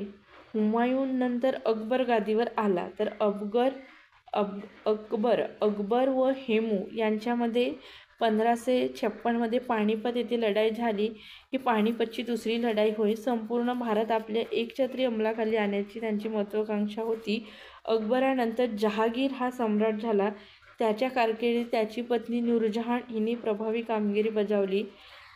जहांगीरानंतर शहाजहान सम्राट झाला आणि शहाजहानंतर औरंगजेब हा दीर्घकाळ सम्राट होता. त्यांच्या मृत्यूनंतर मुघल साम्राज्य खिळखिळे झाले. औरंगजेबाच्या मृत्यूनंतर मुघल साम्राज्य कसे झाले? खिळखिळे झाले. त्यानंतरचा प्रश्न बघा, कोणते राजवंश आणि संस्थापक योग्य जोडी आहे? तर वाकाटाक, विंध्यशक्ती हे बरोबर आहे. तर हे आपण याआधी पण ही माहिती वाचली आहे, त्यामुळे एवढं वाचत नाही मी, खूप व्हिडिओ मोठा होत आहे. तर त्यानंतरचा प्रश्न वाचते मी. दिल्लीच्या सुलतान इब्राहिम लोधी कोणत्या सुभेदाराने बाबरला भारतावर आक्रमण करण्यासाठी आमंत्रित केले होते? दौलत खान लोधी. दिल्लीच्या सुलतान इब्राहिम लोधीच्या कोणत्या सुभेदाराने बाबरला भारतावर आक्रमण करण्यासाठी आमंत्रण केले होते? तर दौलत खान लोधी यांनी. तर बघा, मुघल सत्ता. बाबर हा मुघल सत्तेचा संस्थापक होय. मुघल सत्तेचा संस्थापक कोण? बाबर.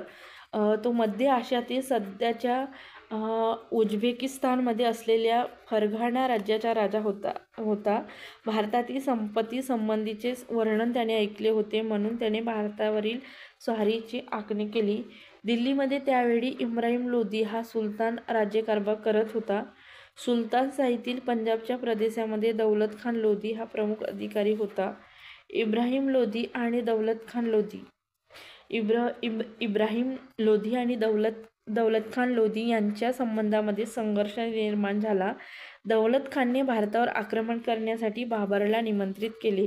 ही संधी साधून बाबरने भारतावर आक्रमण केले आणि बाबरच्या आक्रमणास प्रतिकार करण्याकरिता इब्राहिम लोधी सैन्य घेऊन निघाला. 21 एप्रिल 1526 या दिवशी पानिपत या ठिकाणी त्याची बाबरबरोबर लढाई झाली आणि या लढाईमध्ये बाबरने भारतात प्रथमच तोफखान्याचा प्रभावी उपयोग केला. त्याने इब्राहिम लोधीच्या सैन्याचा पराभव केला आणि पानिपतची पहिली लढाई जिंकली. कोणी? बाबरने. या लढाईनंतर मेवाडच्या राणा संघाने राजपूत राजांना एकत्र आणले. बाबर आणि राणा संघ यांच्यामध्ये खानवा या ठिकाणी लढाई झाली होती. कोणामध्ये? बाबर आणि राणा संघ यांच्यामध्ये खानवा या ठिकाणी लढाई झाली होती. हा मुद्दा वाचायला पाहिजे. 21 एप्रिल 1526 या दिवशी पानिपत या ठिकाणी बाबर बरोबर लढाई झाली. कोणाची? ते इब्राहिम लोधीची. बाबर बरोबर लढाई झाली. या लढाईमध्ये बाबरने भारताप्रथम तोफखान्याच्या बरोबर इब्राहिम लोधीच्या सैन्याचा पराभव झाला. म्हणजे इब्राहिम लोधी आणि बाबर यांच्यामध्ये लढाई झाली. पानिपतची पहिली लढाई होय. तर कोणते? इब्राहिम लोधी आणि बाबर यांच्यामध्ये पानिपतची पहिली लढाई ही झाली होती. तर त्यानंतरचा प्रश्न आपण बघणार आहोत. प्रार्थना समाजाची स्थापना कोणत्या वर्षी व कोठे झाली? तर 1867 मध्ये. प्रार्थना समाजाची स्थापना केव्हा झाली? तर 1867ला. तर कुठं? बॉम्बेमध्ये. तर आताचे जे मुंबई आहे त्या ठिकाणी प्रार्थना समाजाची स्थापना झाली 1867ला. तर वाचूया आपण प्रार्थना समाजाबद्दल. तर ब्राह्मो समाजाचे एक प्रभावी नेते केशवचंद्र सेन हे मुंबईत आले. त्यांनी मुंबईत धर्मसुधारणा व समाज सुधारणेच्या संदर्भामध्ये व्याख्याने देऊन लोकांना मार्गदर्शन केले आणि या व्याख्यानातून समाज व धर्मसुधारणांना प्रेरणा मिळाली. दादोबा पांडुरंग तरखडकर, डॉक्टर आत्माराम पांडुरंग, वामन आबाजी मोडक आणि भाऊ महाजन इत्यादींनी 31 मार्च 1867ला मुंबई येथे प्रार्थना समाजाची स्थापना केली. त्यानंतरचा प्रश्न आपण बघणार आहोत. महाराष्ट्राच्या कोणत्या जिल्ह्यात महात्मा ज्योतिबा फुले यांनी मुलींसाठी पहिली शाळा 1848ला सुरू केली? तर पुणे येथे. तर त्याबद्दल आपण माहिती आधीच्या व्हिडिओमध्ये वाचलं आहे, त्यामुळे पूर्ण मी माहिती वाचत नाही, फक्त मुद्दा वाचते. 1848मध्ये पुणे येथे मुलींची पहिली शाळा स्त्री शिक्षणाची मुहूर्त मिळलेली आहे. तर महात्मा ज्योतिबा फुले यांनी रोवली होती. त्यानंतरचा प्रश्न बघा. स्वामी दयानंद सरस्वती यांनी रिकाम्या जगामध्ये आर्य समाजाची स्थापना केली. तर 1875ला. बघा, स्वामी दयानंद सरस्वतीवर 2 प्रश्न झालेले आहेत. तर याआधी पण आपण वाचलं, पण वाचायला पाहिजे का? नको. आधी वाचला त्यामुळे नको वाचायला. त्यानंतरचा प्रश्न बघूया. कोणत्या शासकाने चालुक्य राजवंशाची स्थापना केली? तर पुलकेशी पहिला यांनी. चालुक्य राजघराण्याबद्दल पण आपण आधीच वाचलं आहे, त्यामुळे हे नको वाचायला. त्यानंतरचा प्रश्न आहे. वाकाटक राजवंशाचा संस्थापक विंध्य शक्तीचा उत्तराधिकारी होता. तर प्रवर्षण पहिला हा काय? तर विंध्य शक्तीचा उत्तराधिकारी होता. वाकाटक राजघराण्याचा संस्थापक विंध्य शक्ती होता. याचा उत्तराधिकारी कोण होता? प्रवर्षण पहिला होता. याबद्दलची माहिती आपण आधी वाचलेली आहे डिटेलमध्ये. त्यानंतरचा प्रश्न, भारतीय राष्ट्रीय काँग्रेसचे पहिले अधिवेशन येथे घेण्यात आले होते. तर भारतीय राष्ट्रीय काँग्रेसचे पहिले अधिवेशन कुठं घेण्यात आले होते? तर मुंबई या ठिकाणी घेण्यात आले होते. त्याबद्दल माहिती बघूया. तर बघा, मग राष्ट्रीय काँग्रेसची स्थापना केव्हा झाली? 28 डिसेंबर 1885 रोजी मुंबईतील गोकुळदास तेजपाल संस्कृत पाठशाळेमध्ये राष्ट्रीय सभेचे पहिले अधिवेशन भरण्यात आले होते मुंबईमध्ये. केव्हा? तर 28 डिसेंबर 1885 रोजी मुंबईतील गोकुळदास तेजपाल संस्कृत पाठशाळेमध्ये राष्ट्रीय सभेचे पहिले अधिवेशन भरविण्यात आले होते. भारतातील विविध प्रांतातील 72 प्रतिनिधी या अधिवेशनासाठी आले होते. कोलकाता येथील नामवंत वकील व्यामेशचंद्र बॅनर्जी हे या अधिवेशनाचे अध्यक्ष होते. म्हणजे काँग्रेसच्या पहिल्या अधिवेशनाचे अध्यक्ष कोण होते? तर व्यामेशचंद्र बॅनर्जी हे होते. या सर्वांनी मिळून या सभेमध्ये भारतीय राष्ट्रीय सभेची म्हणजेच इंडियन नॅशनल काँग्रेसची स्थापना केली. ॲलन ह्यूम म्हणजे ॲलन ॲक्टिव्हियन ह्यूम या ब्रिटिश अधिकाऱ्याने राष्ट्रीय सभेच्या स्थापनेमध्ये पुढाकार केला होता. म्हणजे हे जे ॲलन ह्यूम आहे त्या ब्रिटिश अधिकारी यांनी राष्ट्रीय सभेच्या स्थापनेमध्ये पुढाकार घेतला. भारतीयांना प्रशासनामध्ये अधिक प्रतिनिधित्व मिळावे, ब्रिटिश शासनाने लष्करी खर्चात कपात करावी अशा मागणीची निवेदने ब्रिटिश सरकारकडे पाठविण्यात आली. त्यानंतरचा प्रश्न आहे, अकबरने हेमूचा पानिपतच्या दुसऱ्या युद्धात वर्षामध्ये पराभव केला. तर 1556 या वर्षामध्ये हेमूचा पानिपतच्या दुसऱ्या युद्धात पराभव केला. कोणी? अकबराने. तर त्याबद्दल बघूया. तर इथं दिलेलं आहे, बाबरनंतर हुमायून गादीवर आला. हुमायूनच्या कारकिर्दीत शेरशाहने त्याचा पराभव केला व दिल्लीच्या गादीवर सूर घराणे आला. हुमायून नंतर अकबर गादीवर आला आणि अकबरने काय केलं?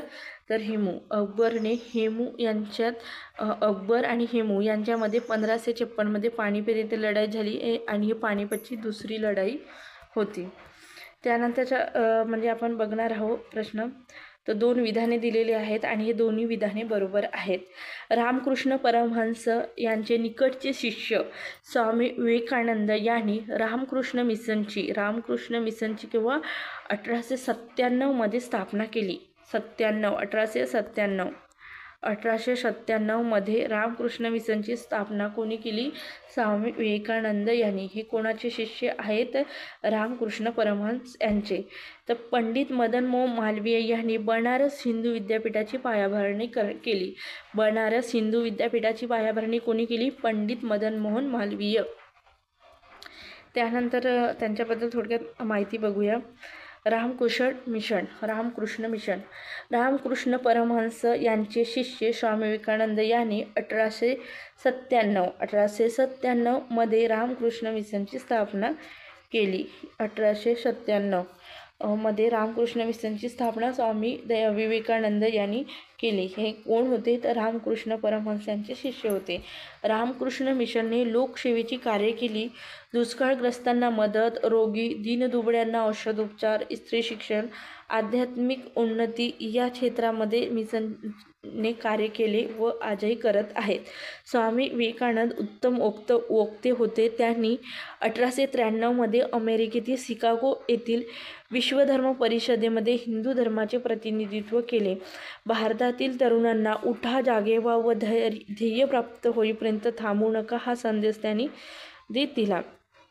त्यानंतरचा प्रश्न, चालुक्य राजवंशाच्या राजधानीचे प्राचीन नाव होते. तर काय होते? वाटापी दिलेले आहे. आपण बघूया इथं. चालुक्य राजघराण्याचे एक मिनिट. कर्नाटकातील चालुक्य राजघराण्याची सत्ता बलशाली होती. वाकाटकानंतर प्रबळ झालेल्या सत्तामध्ये कदंब, कलचुरी इत्यादी सत्तांचा समावेश होता. पहिल्या पुलकेशी याने इसवी सनाच्या 6व्या शतकात चालुक्य राजघराण्याची स्थापना करणे. कर्नाटकातील बदामी हे त्याची राजधानी होती. बदामीचे प्राचीन वातापी, बरोबर आहे. बदामीचे प्राचीन नाव वातापी हे होते. चालुक्य राजा दुसऱ्या पुलकेशी यांनी सम्राट हर्षवर्धनाचे आक्रमण परतून लावले होते. त्यानंतरचा प्रश्न बघूया. सेतुबंधची रचना करणारा प्रवर्ष दुष्णा कोणत्या राजवंशाचा होता? वाकाटक राजवंशाचा होता. हा प्रश्न आधी पण झालेला आहे, त्यामुळे हे माहिती पुन्हा वाचत नाही मी. त्यानंतरचा प्रश्न बघूया. सर्व्हंट ऑफ इंडिया सोसायटीची स्थापना कोणी केली? तर सर्व्हंट ऑफ इंडिया सोसायटीची स्थापना कोणी केली? तर गोपाळ कृष्ण गोखले यांनी केली. तर गोपाळ कृष्ण गोखलेबद्दल माहिती बघूया. तर बघा, नामदार गोपाळ कृष्ण गोखले यांनी 1905 मध्ये भारत सेवक समाजाची स्थापना केली.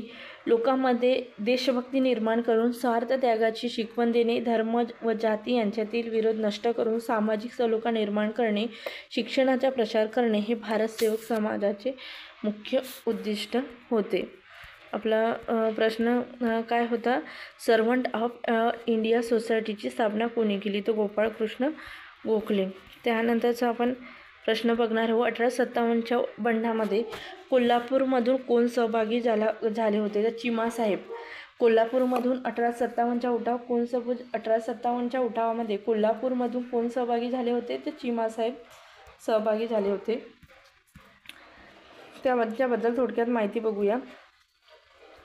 तर बघा, सातारा छत्रपतीचे वारसदार शहाजी प्रतापसिंह हे कारभारी रंगोबाबूजी, कोल्हापूरचे चिमासाहेब हे दिलेलं आहे.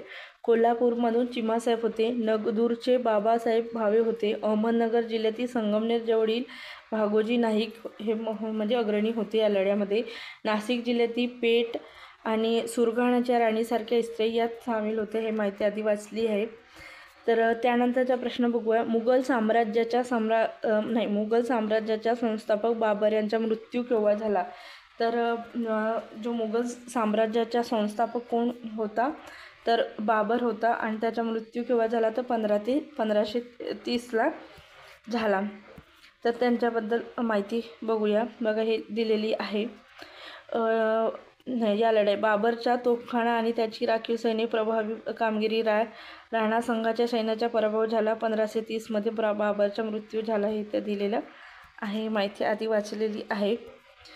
त्यानंतरचा प्रश्न. पुणे जिल्ह्यातील जुन्नर येथील रिकामी जागा लेणीमध्ये सातवाहन राजांच्या महत्त्वाच्या व्यक्तीची नावे कोरली आहेत. तर नाणेगाड. हा प्रश्न आधी झाला, म्हणजे हा वेगवेगळ्या एक्झामला प्रश्न रिपीट झालेले असतील, त्यामुळे माहिती वाचलेली आहे, त्यामुळे पुन्हा वाचत नाही.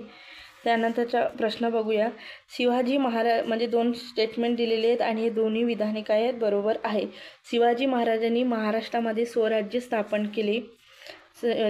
शिवाजी महाराजांनी महाराष्ट्रात स्वराज्य स्थापन केले. शिवाजी महाराजांनी त्यांच्या राज्याभिषेकाच्या वेळी अष्टप्रधान मंडळाची नेमणूक केली होती. दोन्ही विधाने बरोबर आहेत. त्यानंतरचा प्रश्न म्हणजे त्यांच्याबद्दलची माहिती बघूया. रायरेश्वराच्या देवालयामध्ये शिवरायांनी आपल्या सवंगड्यासह स्वराज्य स्थापनेची प्रतिज्ञा केली होती. तर हा प्रश्न पुन्हा येऊ शकतो, म्हणजे दुसऱ्या एक्झामला. रायरेश्वराच्या देवालयात शिवरायांनी आपल्या सवंगड्यासह स्वराज्य स्थापनेची प्रतिज्ञा केली होती. 1674 मध्ये शिवरायांचा राज्याभिषेक झाला. 1674 मध्ये शिवरायांचा राज्याभिषेक झाला. त्या सालापासून महाराजांनी राज्याभिषेक हा सण सुरू केला. शिवाजी महाराज एक सककर्ते राजे होते. त्यांनी आपली स्वातंत्र्य नाणी पाडली. राज्याभिषेकानंतर 17 जून 1674 रोजी महासाहेबांचा मृत्यू झाला. राज्याभिषेकानंतर 17 जून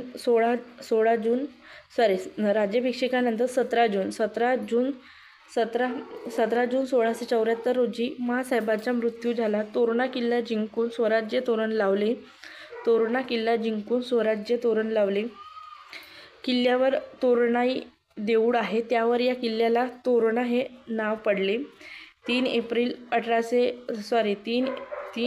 1680 सर्वांना दुःखसागरात लोळून शिवरायांनी जगाच्या कायमचा निरोप घेतला. त्यांचं म्हणजे शिवाजी महाराजांचा निरोप म्हणजे जगाचा निरोप केव्हा घेतला शिवाजी महाराजांनी?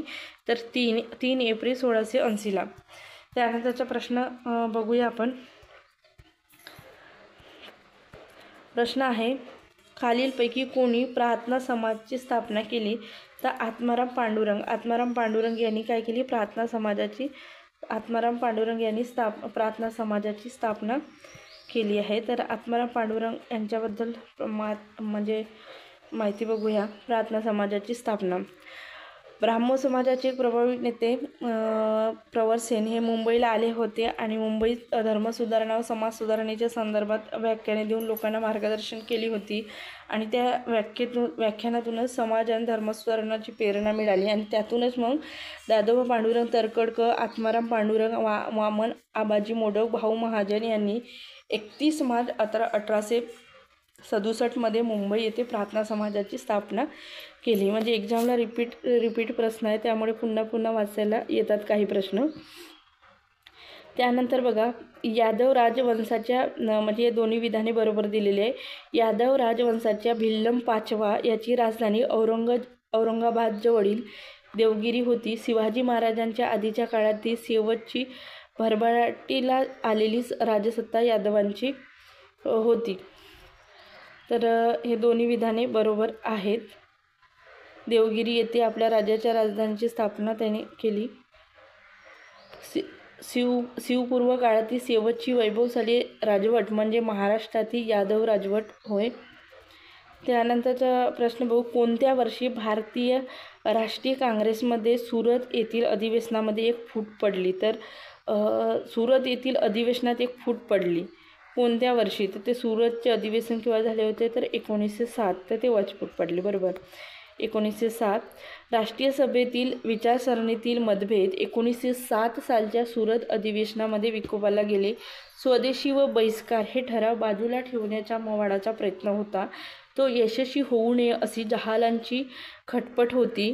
नामदार गोखले, सुरेंद्रनाथ बॅनर्जी, फिरोजशाह मेहता अशा मवाळ पुढाऱ्यांनी जहाल नेते राष्ट्रीय सभा काबीज करण्याचा प्रयत्न करत आहेत असा आरोप केला. लाला लाजपत राय यांनी मध्यस्थी करण्याचा प्रयत्न केला. भारतीय राष्ट्रीय सभा हे राष्ट्रीय व्यासपीठ असून त्यात फूट पडून चालणार नाही असे टिळकांचे मत होते. अधिवेशनाच्या वेळी तणाव वाढला व तडजोड अशक्य झाल्याने अखेरीस भारतीय राष्ट्रीय काँग्रेस फूट पडली. तर तो वर्ष कोणता होता? तर 1907 सुरत अधिवेशन. त्यानंतरचा प्रश्न बघा, या ठिकाणी दोन्ही विधाने बरोबर नाही अशा आहे. तर हा प्रश्न कशावर होता? राष्ट्रकूट राजवंशाच्या याच्यावर होता.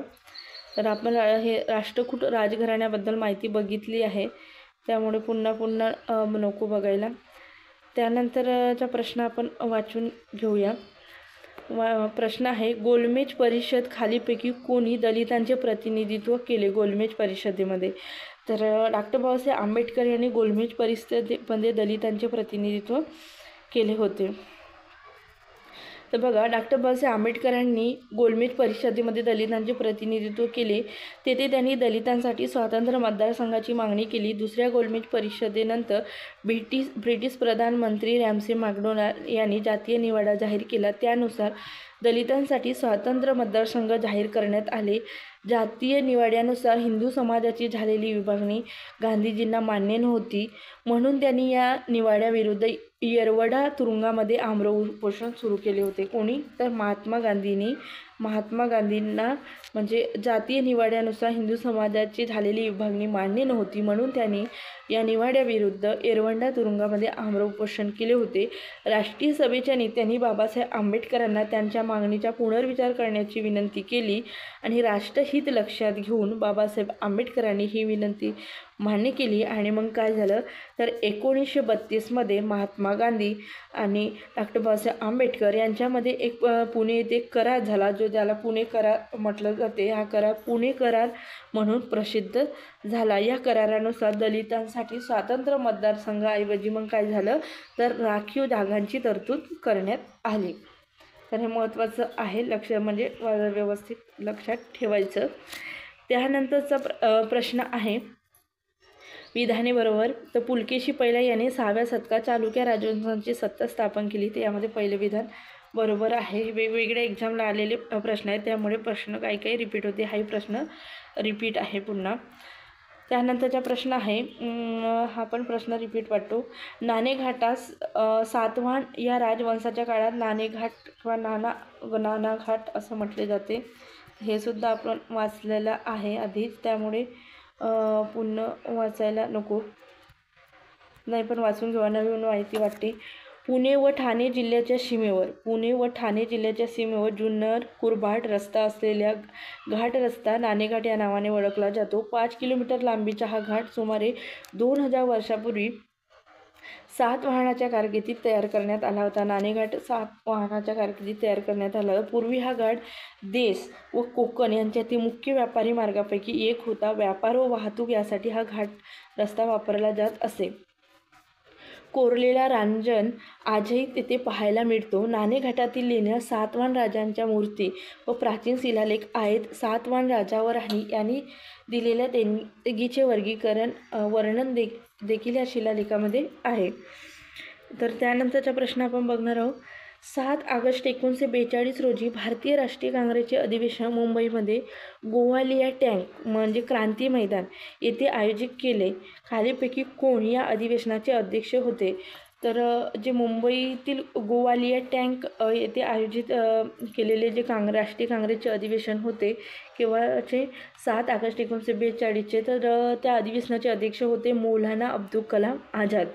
तर त्याबद्दलची माहिती आपण बघणार आहोत. बघा, 7 ऑगस्ट 1942 रोजी मुंबईच्या गोवालिया टँक मैदानावर म्हणजेच क्रांती मैदानावर राष्ट्रीय सभेचे अधिवेशन सुरू झाले. किंवा 7 ऑगस्ट 1942ला. त्या अधिवेशनाचे अध्यक्ष मौलाना अब्दुल कलाम आझाद हे होते. ब्रिटिशांनी भारत सोडून जावे या राष्ट्रीय सभेच्या कार्यकारिणीने वर्धा येथे मंजूर केलेल्या ठरावावर मुंबई येथील अधिवेशनामध्ये शिक्कामोर्तब होणार होते. 8 ऑगस्ट 1942 रोजी पंडित जवाहरलाल नेहरूंनी मांडलेला हा छोडो भारत ठराव प्रचंड बहुमताने मंजूर झाला. गांधीजींच्या नेतृत्वाखाली देशव्यापी अहिंसक आंदोलन सुरू करण्याचाही निर्णय घेण्यात आला. गांधीजी म्हणाले, या क्षणापासून तुमच्यापैकी प्रत्येक स्त्री पुरुषाने आपण स्वतंत्र झालो आहोत असे समजले पाहिजे आणि स्वतंत्र भारताचा नागरिक म्हणून वागले पाहिजे. आपण भारताला स्वातंत्र्य तरी करू किंवा हे भगीरथ प्रयत्न करत असं काहीतरी आहे. मग त्या पुस्तकामध्ये डिटेल वाचावं लागेल. तर बघा, त्यानंतरचा प्रश्न बघा, कोणाचे वर्णन भारतीय कामगार चळवळीचे जनक म्हणून केले जाते? आपण प्रश्न आपल्या त्या म्हणजे स्टेट बोर्ड अंतिम सत्य ह्या पुस्तकातूनच आहे. तर भारतीय कामगार चळवळीचे जनक नारायण मेघाजी लोखंडे. भारतीय कामगार चळवळीचे जनक नारायण मेघाजी लोखंडे यांना म्हटले जाते. तर बघा, गिरणी कामगाराच्या दबावामुळे त्यातील तरतुदी सौम्य मर्यादित स्वरूपात असलेल्या कामगारांमध्ये असंतोष पसरला आणि त्यातूनच मुंबईमध्ये कामगार चळवळीचा उदय झाला. कामगार चळवळीचे जनक नारायण मेघाजी लोखंडे यांना ओळखले जातात. कामगार चळवळीचे जनक. कामगार चळवळीचे अग्रदूत म्हणून नारायण लोखंडे यांचा जन्म 1848मध्ये कुठे झाला? ठाणे या ठिकाणी झाला. त्यांनी 1870 पासून सामाजिक कार्याला सुरुवात केली. दीनबंधू या वृत्तपत्रामधून कामगाराचे प्रश्न दुःख मांडण्याचा प्रयत्न केला. बॉम्बे मिल ओनर असोसिएशन कोणतेही नियम पाळत नसत, त्यामुळे श्री लोखंडे यांनी कामगाराच्या प्रश्नासाठी चळवळ हाती घेतली. सरकारने 1881मध्ये फॅक्टरी ॲक्ट पास केला. त्यातील तरतुदीसंदर्भात श्री लोखंडे यांनी टीका केली. कामगाराच्या हितासाठी 1884मध्ये बॉम्बे मिल हँड असोसिएशन ही देशातील पहिली कामगार संघटना स्थापन केली. कामगाराच्या हितासाठी किंवा 1884ला बॉम्बे मिल हँड असोसिएशन ही देशातील पहिली कामगार संघटना स्थापन केली. 23 सप्टेंबर 1884 रोजी कामगाराची पहिली सभा मुंबईतील परळ येथे घेतली. कामगाराची पहिली सभा मुंबईतील परळ या ठिकाणी. केव्हा? तर 23 सप्टेंबर 1884. लक्षात ठेवायचं. त्यावेळी 4000 कामगार हजर होते आणि फॅक्टरी कमिशनचे अध्यक्ष WB मुलक यांना कामगाराच्या मागणीचे निवेदन सादर करण्यात आले. 24 एप्रिल 1890 रोजी महालक्ष्मी रेस कोर्स मैदानावर 10,000 कामगारांची सभा झाली. त्यावेळी कामगारांनी रविवारच्या सुट्टीची मागणी केली होती. हे जे नारायण मेघाजी लोखंडे आहेत यांच्यावर म्हणजे सरळ सेवेला तर प्रश्न येतोच, पण MPSCला सुद्धा दरवेळेस एक तरी प्रश्न असतोच. त्यानंतरचा प्रश्न आहे, खालीलपैकी कोण भारतीय राष्ट्रीय काँग्रेसचे जहालमतवादी नेते होते? तर ह्या इथं देण्यात आलेल्या पर्यायामधून बाळ गंगाधर टिळक हे जहालवादी राष्ट्रीय काँग्रेसचे जहालवादी नेते होते, बाळ गंगाधर टिळक. आणि हे जे उरलेले 3 आहेत, फिरोजशाह मेहता, सुरेंद्रनाथ बॅनर्जी, गोपाळकृष्ण गोखले, हे मवाळ नेते आहेत. त्यांच्याबद्दल आपण माहिती बघूया. बघा, म्हणजे जहाल नेते कोण कोण होते. लाला लाजपत राय, बाळ गंगाधर टिळक आणि बिपिनचंद्र पाल हे जहाल पुढारी मानले जात. सुरुवातीच्या काळामध्ये जहाल नेत्यांनी भारतामध्ये राजकीय जागृती घडवून आणण्यासाठी वृत्तपत्रे, राष्ट्रीय उत्सव व राष्ट्रीय शिक्षण या मार्गाचा अवलंब केला. केसरी व मराठा या वृत्तपत्रातून लोकमान्य टिळकांनी सरकारच्या दडपशाहीवर घणाघाती टीका केली. बंगाल प्रांतामध्ये अमृत बाजार पत्रिका हे जहालमतवादी विचाराचे मुखपत्र होते. कोणते? अमृत बाजार पत्रिका. कुठं? बंगाल प्रांतामध्ये. हे जहालमतवादी विचाराचे मुखपत्र होते. त्यानंतरचा प्रश्न बघा. छत्रपती प्रतापसिंह यांनी आपले अधिकारी रंगो बापूजी यांच्यासह 1857च्या उठावामध्ये भाग घेतला होता. ते महाराष्ट्रातील रिकामी जागा येथील होते. तर ते जे छत्रपती प्रतापसिंह यांनी आपले अधिकारी कोण? रंगो बापूजी यांना 1857च्या उठावात भाग घेतला होता. ते महाराष्ट्रातील कुठले होते? सातारा येथील होते. त्यानंतर त्यांच्याबद्दल माहिती. रंगो बापूजी गुप्ते. साताऱ्याचे छत्रपती प्रतापसिंह यांचे गेले राज्य परत मिळवण्यासाठी रंगो बापूजींनी अविरत प्रयत्न केले होते. त्यांना इंग्लंडला सुद्धा जावे लागले, परंतु तेथून ते हताश होऊन परत आले होते. त्यामुळे इंग्रजांच्या विरोधात सशस्त्र लढा देण्याचा विचार असतानाच महाराष्ट्रामध्ये 1857च्या उठावाची सुरुवात झाली आणि रंगो बापूजींनी त्याचा फायदा उठवण्याचे ठरवले आणि त्यामध्ये युरोपियन अधिकाऱ्यांना ठार करायचे, सरकारी खजिने लुटायचे, कैद्यांची सुटका करायची. त्यासाठी भोरपासून बेळगावपर्यंत हिंडून मांग, रामोशी कोळी यांना एकत्र करून सैन्य उभारले. उठावासाठी कोल्हापूर, पंढरपूर, फलटण, वाठार, बेळगाव, कडबी, कराड, आरडे, देऊळ इत्यादी ठिकाणी त्यांनी निवडले. परंतु त्यांच्या या हालचालचा सुगावा इंग्रज सरकारला लागला आणि सरकार सतर्क झाले. त्यांनी धरपकड सुरू केली. त्यांची मग काय झाली? धरपकड सुरू झाली. मात्र रंगो बापूजी भूमिगत झाले. आरोपींना फाशीवर म्हणजे लटकवले गेले. तर ही माहिती आपण आधी पण वाचली होती, पुन्हा पण वाचली, तर त्यामुळे रिव्हिजन समजायचं. बघा, त्यानंतरचा प्रश्न. कोणत्या मराठी संताने पंढरपूर येथे संत चोखामेळाचे स्मारक उभारले? संत चोखामेळाचे स्मारक तर संत नामदेवाने पंढरपूर येथे संत चोखामेळाचे स्मारक बांधले होते. तर त्यांच्याबद्दल माहिती. भक्ती संप्रदाय. संत नामदेवांनी समतेची विचारधारा पंजाबपर्यंत पोहोचवली. तर संत चोखोबाची समाधी पंढरपूरच्या विठ्ठल मंदिरासमोर उभी करणे हे समतेचे प्रतीक होते. हे इथं दिलेली आहे माहिती. समाजामध्ये एकीकडे वर्णव्यवस्थेचा अभिमान, जातीव्यवस्थेचे कडवेपणाचे पालन करण्याचा आग्रह, अस्पृश्यतेची प्रथा हे सगळे होते. तर दुसऱ्या बाजूला महाराष्ट्रातील नाथ, महानुभाव, वारकरी, लिंगायत हे भक्ती संप्रदाय समतेचा गौरव सर्वत्र करत होते. त्यानंतरचा प्रश्न आहे. महाराष्ट्र प्रदेशामध्ये छत्रपती शिवाजी महाराजांच्या काळापूर्वीची शेवटची समृद्ध सत्ता यांची होती. तर यादव घराण्याची होती समृद्ध सत्ता शिवाजी महाराजांच्या आधी. तर इथं दिलेलं आहे. शिवपूर्व काळातील शेवटची वैभवशाली राजवट म्हणजे महाराष्ट्रातील यादवांची राजवट. यादव घराण्यातील भिल्लम पाचवा याची राजधानी औरंगाबाद जवळील देवगिरी येथे होती. त्यांनी कृष्णा नदीच्या पलीकडे सत्ता विस्तार केला. यादवांचा काळ हा मराठी भाषा आणि साहित्य यांचा सुवर्णकाळच मानावा लागतो. याच काळामध्ये महाराष्ट्रामध्ये महानुभाव आणि वारकरी या संप्रदायाचा उदय झाला. त्यानंतरचा प्रश्न बघा. ऑल इंडिया मुस्लिम लीगची स्थापना कोणत्या वर्षी झाली? 1906 मध्ये. ऑल इंडिया मुस्लिम लीग म्हणजे मुस्लिम लीगची स्थापना म्हटलं तरी चालू शकते. तर 1906ला झाली आहे मुस्लिम लीगची स्थापना. वंगभंग आंदोलनामध्ये राष्ट्रीय सभेला मिळणारा जनतेचा प्रचंड प्रतिसाद पाहून ब्रिटिश सत्ताधीश बेचैन झाले आणि इंग्रजांनी फोडा आणि राज्य करा या नीतीचा पुन्हा अवलंब केला. मुस्लिमांचे हितसंबंध जपासण्यासाठी त्यांनी स्वतंत्र राजकीय संघटना असली पाहिजे असा प्रचार केला आणि ब्रिटिश सरकारच्या प्रोत्साहनामुळे मुस्लिम समाजातील उच्चवर्णीयांचे एक शिष्टमंडळ आगा खान यांच्या नेतृत्वाखाली गव्हर्नर जनरल लॉर्ड मिंटो यांना भेटले आणि लॉर्ड मिंटो व अन्य ब्रिटिश अधिकारी यांच्या उत्तेजनाने 1906 मध्ये मुस्लिमांची स्थापना झाली. त्याबद्दल माहिती.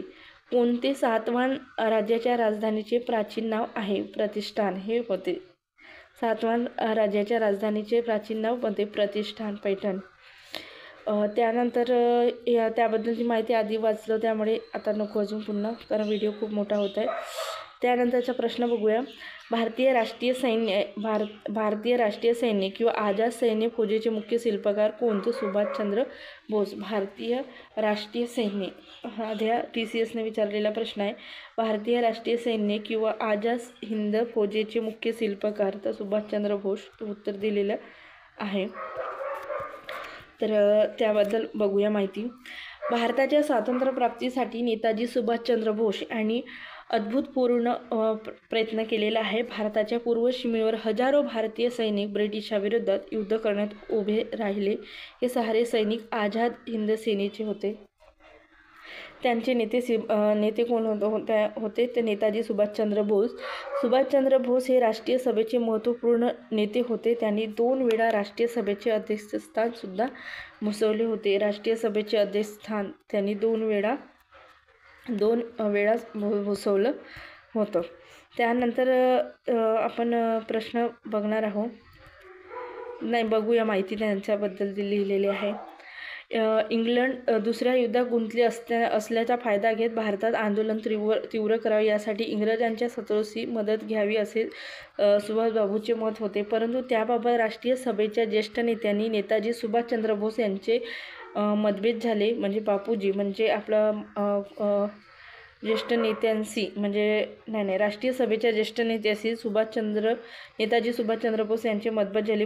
परिणामी सुभाषबाबूंनी अध्यक्षपदाचा राजीनामा दिला. आपले विचार जनतेपुढे मांडण्यासाठी त्यांनी फॉरवर्ड ब्लॉक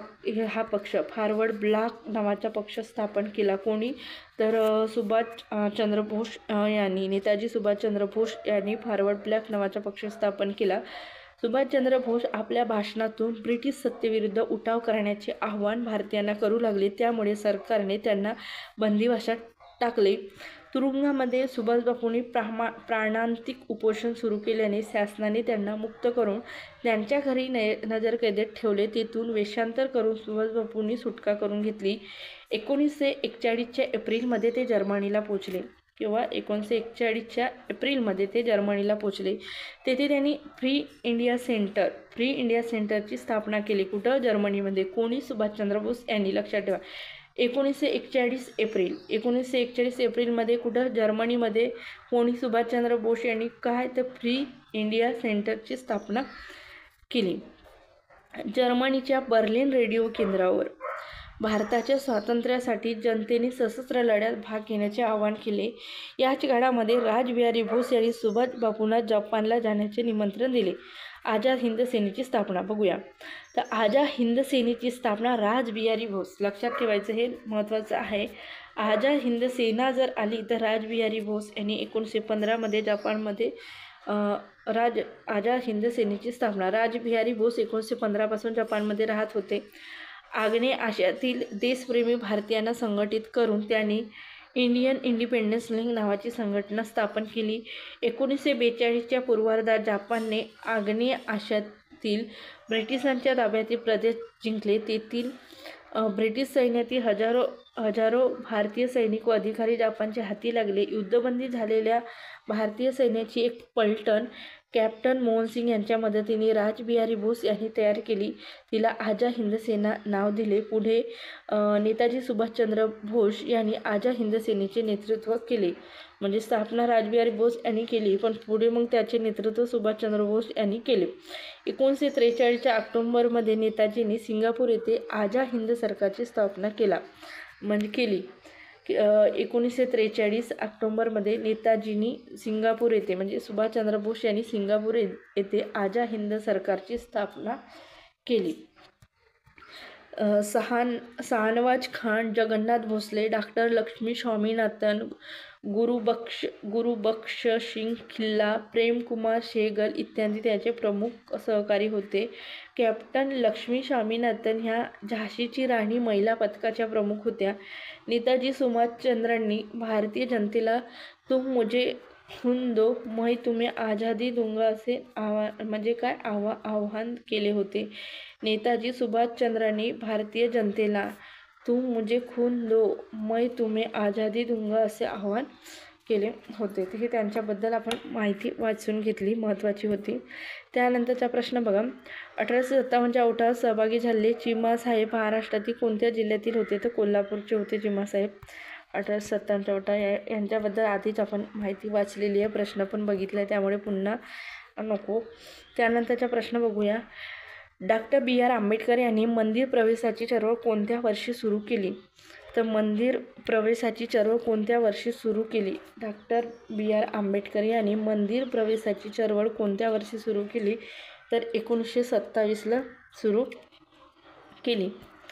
तर बघूया डॉक्टर बाबासाहेब आंबेडकर. तर बघा, डॉक्टर बाबासाहेब आंबेडकर 1923मध्ये बॅरिस्टरची परीक्षा पास झाले. त्यांच्या कार्यामुळे त्यांना बाबासाहेब या नावाने संपूर्ण भारतीय जनता ओळखते. डॉक्टर बाबासाहेब आंबेडकरांच्या चळवळीचा प्रारंभ होतो. डॉक्टर आंबेडकरांनी दलित आणि उपेक्षितांना राष्ट्रीय प्रवाहात आणण्यासाठी अथक परिश्रम घेतले. सामाजिक आर्थिक समतेची जोड मिळाल्याशिवाय राजकीय स्वातंत्र्याला भक्कमपणा येणार नाही अशी त्यांची ठाम भूमिका होती. त्यांनी समाजामध्ये जागृती घडवून आणणे, समाजाला संघटित करणे, अस्पृश्यांच्या हक्कांना मान्यता मिळवण्यासाठी अनुकूल वातावरण निर्माण करणे, अन्याय अत्याचाराविरुद्ध संघर्ष करणे, दलित, पतदलित व उपेक्षितांमध्ये शिक्षणाचा प्रसार करणे इत्यादी कार्यक्रमावर भर दिला. दलितांच्या व समग्र उपेक्षितांसाठी बाबासाहेब आंबेडकरांनी आधुनिक भारतीय इतिहासात केलेले कार्य अनेक दृष्टीने स्मरणीय मानले जाते. माणगावची परिषद. डॉक्टर बाबासाहेब आंबेडकर छत्रपती शाहू महाराज यांच्या प्रयत्नांनी अस्पृश्यता निवारण परिषद आयोजित केल्या होत्या. 20 व 21 मार्च 1920 रोजी 20 व 21 मार्च 1920 रोजी कागल जहागिरीतील माणगाव येथे अप्पासाहेब पाटील यांच्या मदतीने परिषद भरवली होती. त्याचे अध्यक्ष बाबासाहेब आंबेडकर होते. यावेळी शाहू महाराजांनी अस्पृश्य चळवळीचे नेतृत्व बाबासाहेबांनी करावे अशी अपेक्षा व्यक्त केली होती आणि या परिषदेमध्ये अनेक ठराव पास करण्यात आले होते. केव्हाची होती? माणगाव परिषद 1920. 20 व 21 मार्च 1920 माणगाव परिषद. त्यानंतर बहिष्कृत हितकारणी सभा. 1920-23 या काळामध्ये मूकनायक पाक्षिकांच्या माध्यमातून अस्पृश्यांच्या प्रश्नांना वाचा फोडण्याचा प्रयत्न केला गेला आणि त्यांना जाणून घेण्यासाठी व संघटित करण्यासाठी संस्थेची गरज निर्माण झाली. तसेच त्यांच्या सामाजिक राजकीय अडचणी सरकारपुढे सादर करण्यासाठी मध्यवर्ती मंडळ असावे यासाठी 9 मार्च 1924 रोजी समाजसेवकांची बैठक दामोदर ठाकरसी सभागृह परळ मुंबई येथे बोलावली आणि या सभेतील ठरावानुसार 20 जुलै 1924 रोजी बहिष्कृत हितकारणी सभा स्थापन झाली. कार्यकारी मंडळाचे डॉक्टर बाबासाहेब आंबेडकर अध्यक्ष तर सेक्रेटरी सीताराम सिवंतकर हे होते. त्यानंतर या संस्थेचे उद्दिष्टे समाजात जागृती निर्माण करणे, मानवी हक्काचे संरक्षण करणे, शिक्षण देणे, आर्थिक स्थिती सुधारणे हे होते. आणि या सभेचे म्हणजे बहिष्कृत हितकारणी सभा होती, तिचं ब्रीद वाक्य होते शिका, संघटित व्हा आणि संघर्ष करा. सत्याग्रह. डॉक्टर बाबासाहेब आंबेडकर यांच्या नेतृत्वाखाली दलितांच्या न्याय हक्कासाठी सत्याग्रह झाले. महाडच्या चौदार तळी सत्याग्रह. मुंबई कायदे मंडळामध्ये सीताराम बोले यांनी 4 ऑगस्ट 1923 रोजी सार्वजनिक ठिकाणी अस्पृश्यांना मुक्त संचार असावा या अर्थाचा कायदेवजा ठराव मांडला, तो मंजूर झाला. सरकारने 11 सप्टेंबर 1927 रोजी आदेश काढला, परंतु त्याचा फारसा उपयोग झाला नाही. अस्पृश्यामध्ये आत्मविश्वास निर्माण करण्यासाठी डॉक्टर आंबेडकरांनी 19 व 20 मार्च 1927 रोजी महाड येथे सभेचे अधिवेशन घेतले. यावेळी चौदार तळ्यावर सर्व प्रतिनिधी जाऊन पाणी पिण्याचे ठरविले. डॉक्टर बाबासाहेबांच्या नेतृत्वाखाली महाडच्या चौदार तळ्यावर जाऊन पाणी प्राशन केले. महाड चौदार तळे सत्याग्रहाकडे समतेच्या लढ्यातील एक क्रांतिकारी घटना म्हणून पाहिले जाते. केव्हाचं आहे हे 1927चंच आहे. 20 व 19 मार्च 1927 महाड. त्यानंतर मनुस्मृतीचे दहन हे सुद्धा 1927चंच आहे. हे महाडमधीलच आहे. तर या परिषदेचे स्वागत अध्यक्ष होते दीपू संभाजी गायकवाड. तसे या परिषदेच्या आयोजनामध्ये अनंतराव चित्रे, गंगाधर नीलकंठ सहस्त्रबुद्धे आणि सुरभा नाना टिपणीस इत्यांचा सहभाग होता. हिंदू समाजाचा धर्मग्रंथ मनुस्मृतीचे दहन करण्याचा निर्णय त्यांनी घेतला. या ग्रंथामुळे जाती व्यवस्था, अस्पृश्यता, जातीबंधाचे बळकट झालेली होती. 25 डिसेंबर 1927 रोजी मनुस्मृती ग्रंथाचे दहन करण्यात आले होते. ही घटना अस्पृश्य वर्गाचे मनोबल वाढवणारी ठरली असूनही त्यांना काळाराम मंदिरात प्रवेश नव्हता, म्हणून मंदिर प्रवेश सुरू करण्याचा निर्णय घेतला. 3 मार्च 1930 रोजी बाबासाहेबांच्या नेतृत्वाखाली 8 ते 10,000 नागरिक नाशिक शहरात जमा झाले आणि काळाराम मंदिराचे प्रवेशद्वार बंद करण्यात आले होते. तर हे त्यांच्याबद्दलची माहिती होती. त्यानंतरचा प्रश्न आहे, सातवाहन वंशाचे संस्थापक कोण होते? तर शिमुख हे होते. तर याबद्दल आपण आधीच माहिती वाचली आहे, त्यामुळे आता नको वाचायला. त्यानंतरचा प्रश्न बघूया. कोणत्या काळामध्ये मराठी भाषा आणि साहित्याचा सुवर्णकाळ मानला जातो? कोणत्या काळाला? तर यादव काळाला मराठी भाषा आणि साहित्याचा सुवर्णकाळ मानला जातो. तर तो होता यादव काळ. याच्याबद्दल आधी माहिती वाचली, त्यामुळे नको पुन्हा वाचायला. रवींद्रनाथ टागोर यांनी ब्रिटिश सरकारने दिलेल्या सहर्या म्हणजे कशाचा म्हणजे जो जालियनवाला बाग हत्याकांड झाला होता त्याच्या निषेधार्थ रवींद्रनाथ टागोर यांनी ब्रिटिश सरकारने दिलेल्या सहर्या किताबाचा त्याग केलेला होता. हत्याकांडच्या उपस्थितीत